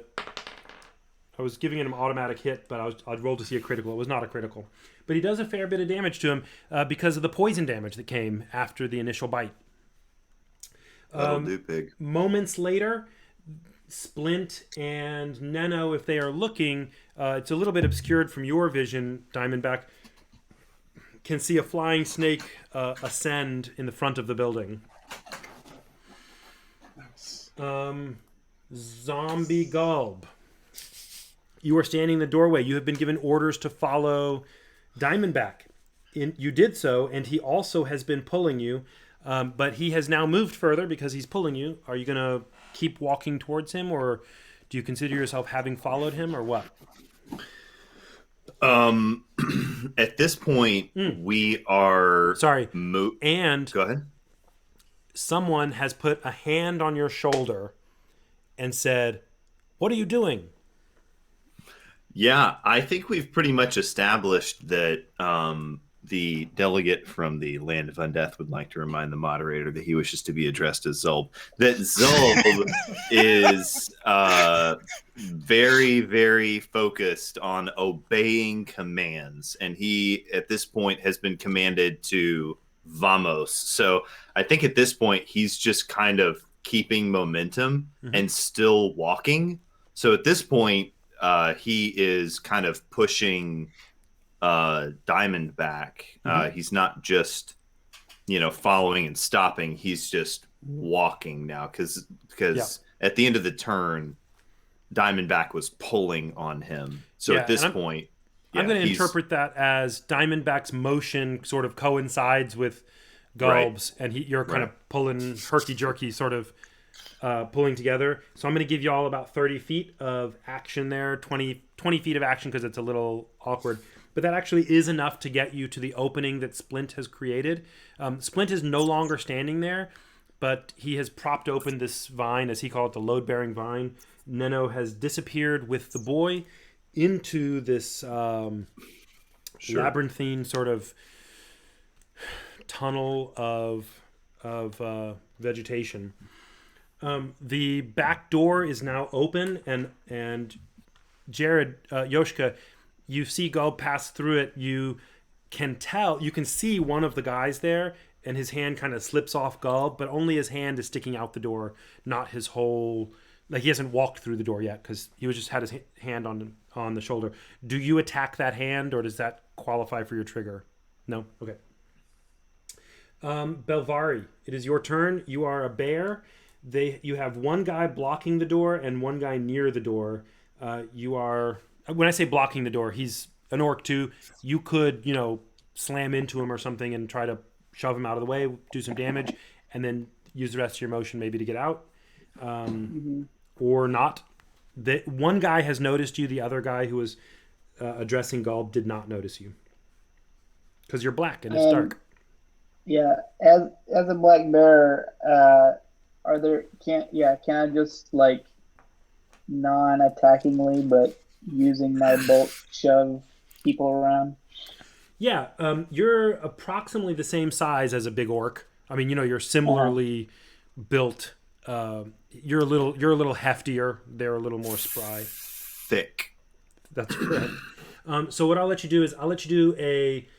Do you want to just kind of like walk by him as though you don't care that he's there, or are you going to try to like push him aside?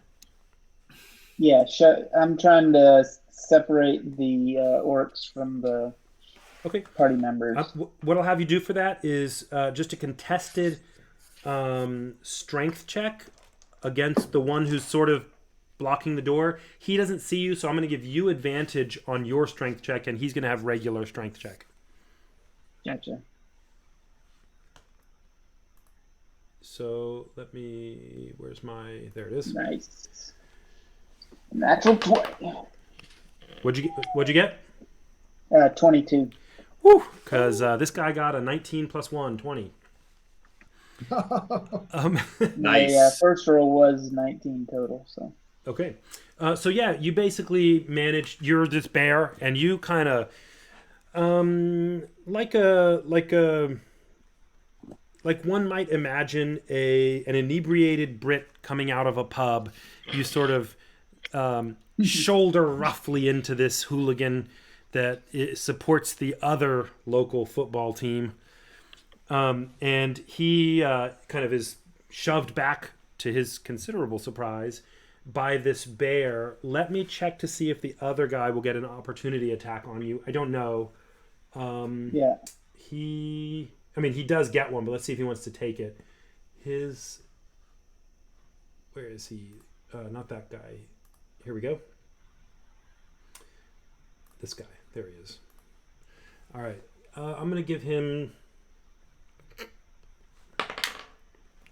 he is going to take not a heavy attack, but he is going to... he sees you as this bear kind of slamming into this guy, and he is holding he's got a club as his weapon. He's got a club and a javelin, but the club is what he cares about. He's not going to hit you to try to like do massive damage to you. He's not trying to pick a fight, but he's going to like shove it into you. So what I'm going to do is he's going to roll to hit. Let's see if... Oops, it landed on the dice pile. Does a 21 hit you? Yep, every day of the week and twice on Sundays. As a blurred platinum bear with roving spikes all over me, nothing short of a 23. No, sorry. That's right. He does 4 damage as he kind of heftily shoves this club into your back, but he didn't seem to be like trying to kill you. He was more just like being aggressive because it's a super weird situation. That was Belvari. Diamondback, you are with Gulb at this entrance to this thing. Gulb's going to have a hard time. He's going to move slowly through these things. If you get in front of him, he'll have to follow you through. If you're behind him, he'll be slower than you, but you've got to tell him like where to go, and you may not know, right? So you got to make a call. Do you want to try to get Gulb in first, or do you want to do something else altogether? I am going to... it's dark in there, right? Yeah, there's daylight seeping through. You can see the basic shapes of the tunnel and everything, but it's dim. You wouldn't want to write a journal entry. I don't think that a zombie is going to be able to follow instructions like 3 lefts and then a right, and then stop at the meeting place. Uh-huh. Oh, but you have all this faith in the snake. I see how it is. Oh yeah, the snake has an animal soul. That's right. A zombie does not even have that. I didn't realize my value to you is tied in having a soul. Peter the Great. I can look down this hole, right? A little bit. Yeah, And you can see Neno shuffling down with Orden. Right. And how do I think that I'm going to have any difficulties navigating because of the darkness? Probably not. Okay, great. One, Um, you can see Neno a little bit, and there's light filtering through dimly through this like thick brush. Think of it Okay. as a forest when it's overcast and a little rainy. It's kind of the light level that you've got. okay. I say to Neno, Neno, lead the zombie and the boy through. We'll hold off the orcs back here. And then I say to Gulb, or Zulb, as he likes to be called, If you could like things. Gulb, Filthy vitaphiles. follow Neno and defend her and the boy.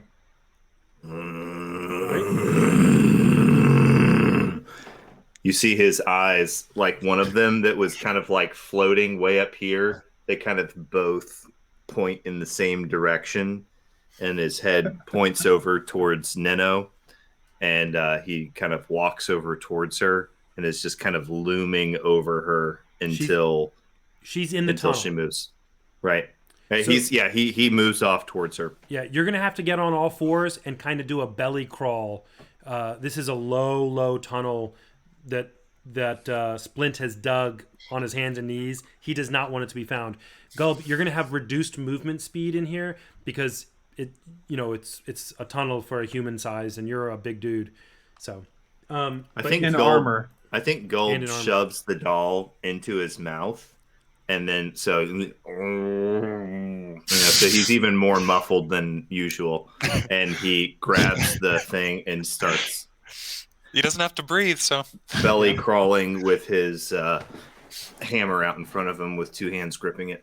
okay, and Diamondback, that was your action commanding those things. Do you want to do movement? Bonus action. That was his bonus action. Sure. I think it. Oh, You had bonus action. You told two people things. It was a fairly complex, Yeah, I interaction. figured it was an action too. I'm going to. How far is it to the back door of the building 20-ish from where feet. I'm standing? You could get to Yoshka with 20 feet about. Okay, and I haven't heard anybody getting hurt except for Yat. Right, and the door is not quite blocked by a big Right. bear. Right, but I'm pretty confident that Belvari will be probably all right. And friendly. I'm going to stay where I am, just outside of the hole, so that I can jump in next turn if I need to, or I can rush to the door and help out. But I've got my hands in my component pouch, getting ready to blast some long range magic in that direction if it seems like it's needed. Okay. And Splint, you are at the door approximately. There is a way for you to get inside right now. You could slip past the bear right at this moment that Gulb has left. The other orc has been shoved aside, and the bear is not quite in the door. What would you like to do? Yeah, Splint is definitely going to notice that the situation is no longer him trying to pretend that everything is okay. He's going to slip inside and just try and grab something sharp or bang or like some sort of weapon, and he's just going to try and knock one of the orcs on the head or something. You're going to He's attack going one to of the try and orcs? attack. I mean, I don't know. I mean, that is to say, Splint doesn't know. For all he can tell, there's a black bear blocking the door, and there's some crazy stuff going on. So he just assumed that someone's attacking someone else. And so you're gonna also start attacking and get into this fight. That's okay with me. I just want to make sure. This will make you, being aggressive towards these orcs, which is totally okay with me. I just want to make sure I understand what you're saying. Yeah. He's not gonna go in and grab something and bang him over the head. Instead, he's just going to go in and Light the building on fire. Sorry, what? So you weren't that off. Let me just. I think I have 1, 2, Diamondback thinks this is a good idea. Right. If Gulb had a soul and could think things, I'm sure he would think it was pretty cool too. Let's see. I need to. If I were to cast Scorching Ray, then I would need 3 different components that all have Scorching Ray as Is one it of a their level spells, 2 right? spell? It is a level 2 spell. Then you need 3 different components that have Scorching Ray. Yeah.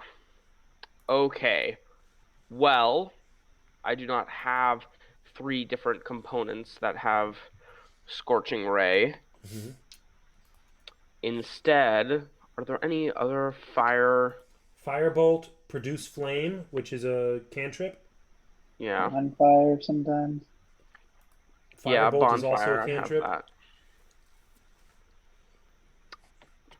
There's not a lot of like really powerful fires ones, You're a slave. but yeah, that's a fair point. Uh, I'll use one of these to just cast Firebolt On what? at what targets are there? The Just 2 that orcs one of the- and the Iron Bell sort of brash idiot guy inside who just got bitten by a snake or just got damaged a bit. Alright, I'm going to cast it at the Iron Bell guy because even though he's an idiot, he clearly knows that he must know how to work some amount of weaponry, like Okay. a cudgel. So I'll just take away one of these and cast Firebolt. And tell me, do you have to roll? Sorry, how does Firebolt work? I've forgotten. It's an attack. It's an attack thing. Okay. So that's a +5 for me. Roll it. All right.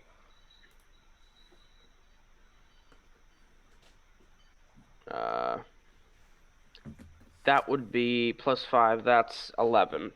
Okay, you shoot it through the door to hit him, but you don't actually hit him. It misses and hits against a wall in the back. I mean, in the front, Oh. actually. Oh no.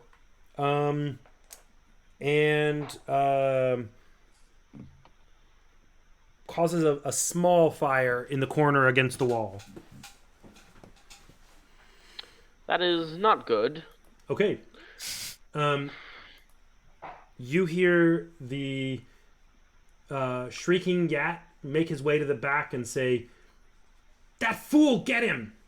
And he has now joined them at the back door. All of them are crammed in. The lizard folk are one of the one that got shoved uses his action to stand up. What can Sorry, I just not ask? lizard folk. Theater of the mind in a split moment. What is Yat? Has his appearance been altered at all? Does he look different in any way? No, he's a kind of scrawny human, 20 Okay. years old. Sorry, I said lizard folk. I meant orc. The orc, the one that got pushed over by the bear, gets to his feet and sees a firebolt go by his face and turns to look at Yat. The other one who clubbed the bear is going to, seeing that there is an attack actually happening now, is going to attempt to club you again. This time he's going for damage. Belvari. He rolls a natural 20 on D&D Ooh, Beyond, which hits. double that damage dice. Yeah. D And- D D D. He does, I'm just rolling it twice. He does 14 damage. That bear looks real bad. All right. Yoshka, this bear, Belvari has taken just a heavy club blow to his back right now and kind of staggers under the weight of it. You can see the orcs past him, but he's big and kind of filling the door. This is all happening in a really cramped space right in this door. What do you want to do? I will hold my attack action again Mhm. and do, as for my bonus action, Uh-huh. something called Mantle of Inspiration, or what is it called? Mantle of Inspiration. Okay. As a bonus action, so I do something like say, the creatures are of your dreams are upon you, and everybody kind of glows a little bit or something. As a bonus action, Everyone knows orcs naturally fear glowing things. let's see, Diamondback, Belvari, and Splint, and let's see, You're the only one left, man. and me, we gain 5 temporary hit points, Okay. and you can each of you can right now as a reaction move up to your speed without provoking an opportunity attack. Wow. Hot darn. Ooh. And right now it happens, or in the next turn? Right. It says each creature can immediately use its reaction to move up to its speed. Okay. So here's what we're going to do real quickly. Nice. As you do that, because we talked about this before, it is a fey magic kind of thing that you've learned how to harness. And one of your speech or inspiration related components, I recommend the Sleepy Root Persimmon Tree that you have a lot of. Sublimates on its own. You've naturally sort of consumed the magic of it. Okay. That means that Splint, Belvari, Gulb, Diamondback, and Yoshka, is that right? Can now Not move Gulb. without an opportunity attack, and all of you... Sorry, nope, Gulb's already in there. Splint, Belvari, Diamondback, and Yoshka, you can get all the way to and into the tunnel right now, if you want. I want Belvari and Splint to do that, but that's table talk. But I mean, wouldn't they see us going into the tunnel? Like, do we want them? Yeah, but if we're in the tunnel and they're outside of the tunnel, we can like blast them with stuff and fight them one at a time, sort of. I mean, if one of them follows you into the tunnel and dies, it kind of blocks the tunnel. You see Yoshka just You know, it staying by never the really door. occurred to use their bodies as load-bearing devices. But sorry. What was that, Jared? You see Yoshka just staying by the door still. Okay. Why don't we go in Okay. order? Belvari, you go first. What do you want to do? You just got 5 bonus hit points, and you Yeah. feel a surge of energy, and you could make it to the tunnel if you would like.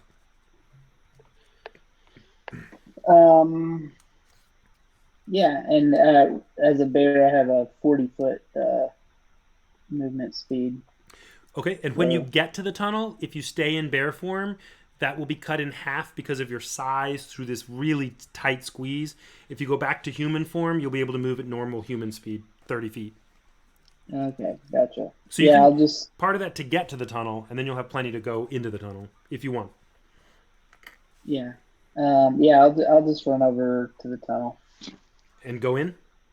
Yeah, Okay, are you going in as a bear or as a human? I'll switch out as soon as I. As soon as you're in? As Yeah, soon as you Winnie the Pooh boom, wedge into the tunnel hole. How So would temporary hit points work there? I'm assuming that went onto my bear form, and so they disappear. yeah, Mm. but you're at full health with your human Yeah. form, so it held you over. You can also make it another about 30 feet down the tunnel because of your human form being able to move quickly. So you're in deep behind Gulb now. Sounds good. It is now. Let's go. Stay! Just if I Yeah. can slip it out as I see him going towards the tunnel. You said stay. Yeah. Oh. There's a stack exchange form. Whatever. Doesn't matter. Keep going. Sorry. Okay, so here's what I'm going to do, just for the interest of time for us, just to be whatever. Let's do some speed rounds real quickly. And when I say that, I don't mean you can take the time you need, but if we can just make motion choices, if combat's not happening, great. Combat's totally okay too. I'm not trying to make you change your actions, but we can just move quickly through the move order. Neno's deep inside. We don't know what's going on with her. Diamondback, you're there. you got this surge of activity. I'm sorry, you got the surge of motion. What do you want to use it to do? This is before your turn. Right. It's not my turn yet. I feel like I want to stay where I am, Okay. and I want the action to come outside. Okay. So, and Splint, what do you do? Splint is just gonna fire another firebolt. So So I'll roll for that again. It's not your turn. What? You have motion that you can make right now. You can either run to the hole or stand with Yoshka and Diamondback here at the back door, waiting for them to come out. Yeah, I'm gonna run to the hole. Just Yeah. run over to it and open it up and stuff. Okay, you're not going to go in though. Yeah, I'm not gonna go in. I'm just gonna hold it open for anyone else that wants to go in. Okay, from there you still have line of sight to the door for firebolt or something. Yeah. It is now, and Yoshka, you said to hold yours. Okay, Diamondback, now it's your actual turn. No, wait, I'm sorry, Belvari, now it's your actual turn. If I see them both, Go ahead. if I see them both disappear into there, I think I'm going to go in too. Splint did not. Belvari, Oh, he didn't. he did not. Belvari He stood did. next to it. Belvari, Okay. when you hear Yoshka say, I forgot what he said. Don't go in or wait. Stay! Or stay. Do you stay on the outside, or do you want to, as a bear, or do you want to do what before your turn? I'll just stay a little ways in as Okay. a Belvari. So you're a few feet in as Belvari. That sounds good. A few feet in the hole. Yeah. And Okay. it is your turn now, Belvari. What do you want to do with your turn?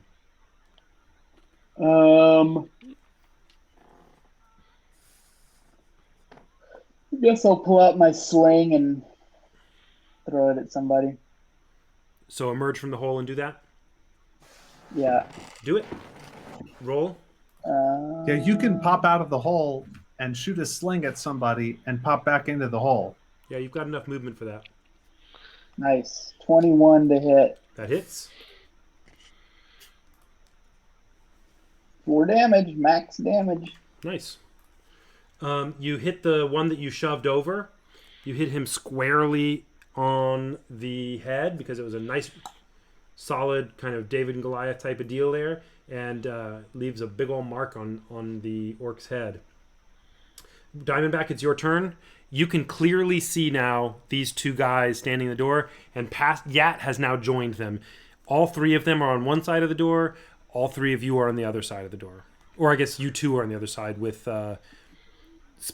Splint and Belvari back 20 feet away at the hole. I'm standing by the hole, and Okay. I see orcs in the back door. Yeah. And you can And see all Yat. And Yoshka is standing by the back door. Uh-huh. Um, With his And- shillelagh raised. and there's already been bloodshed. There has. Okay, I'm gonna blast the orcs There's in the bear door. blood everywhere. If I can see Yat, I'm gonna blast him with an Eldritch Blast. Do it.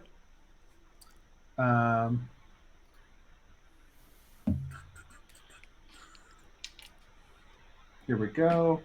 Range spell attack of 16 versus Yat's AC. It does hit. Nice. And then I need to find a Don't D10. kill yet. He's an idiot. Walking around in clothes like an idiot. All right. 7. Good. Okay, Yat is in bad shape. He's taken quite a bit of damage. The poison has affected him. He is swooning, and now he's just gotten this Eldritch Blast slamming into him. Before we go to the next person's turn here, let me ask you guys, would you like to stop here for the night? It is 10:30, or continue a little? Let's stop the battle here. Okay. Sure. So- Let's pause. that's where we will end this episode. We have just blasted Yat. He is in pretty bad shape, and we will pick up next time here. Let me save that. Yoshka is readied with his action to strike at whoever comes first out this door. Some of the crew, the more vulnerable especially of the crew, have already gone down this tunnel, and several of you are making a hopefully prudent defensive retreat here. As you're fighting your way backwards towards this tunnel. Thanks for listening, everybody. You can get more details about the world that we are in and the story that we're telling at thestarfallcollective.com. Zolb would like to step up to the mic and rant for a bit and say, listen, I might not have a soul. I might not possess consciousness. I might reek of roadkill. Perhaps I can't use words. I don't have a pulse. Maybe I make children scream. Maybe I'm an abomination against nature. Strictly speaking, my alignment is neutral evil, but I am still a member of this party. That's right. If you prick him, he does not bleed. All right. Just a weird black sludge leaks out. That's right. And necromantic ghost humors. Well, thanks, everybody. Have a great night. I'm going to stop the stream here.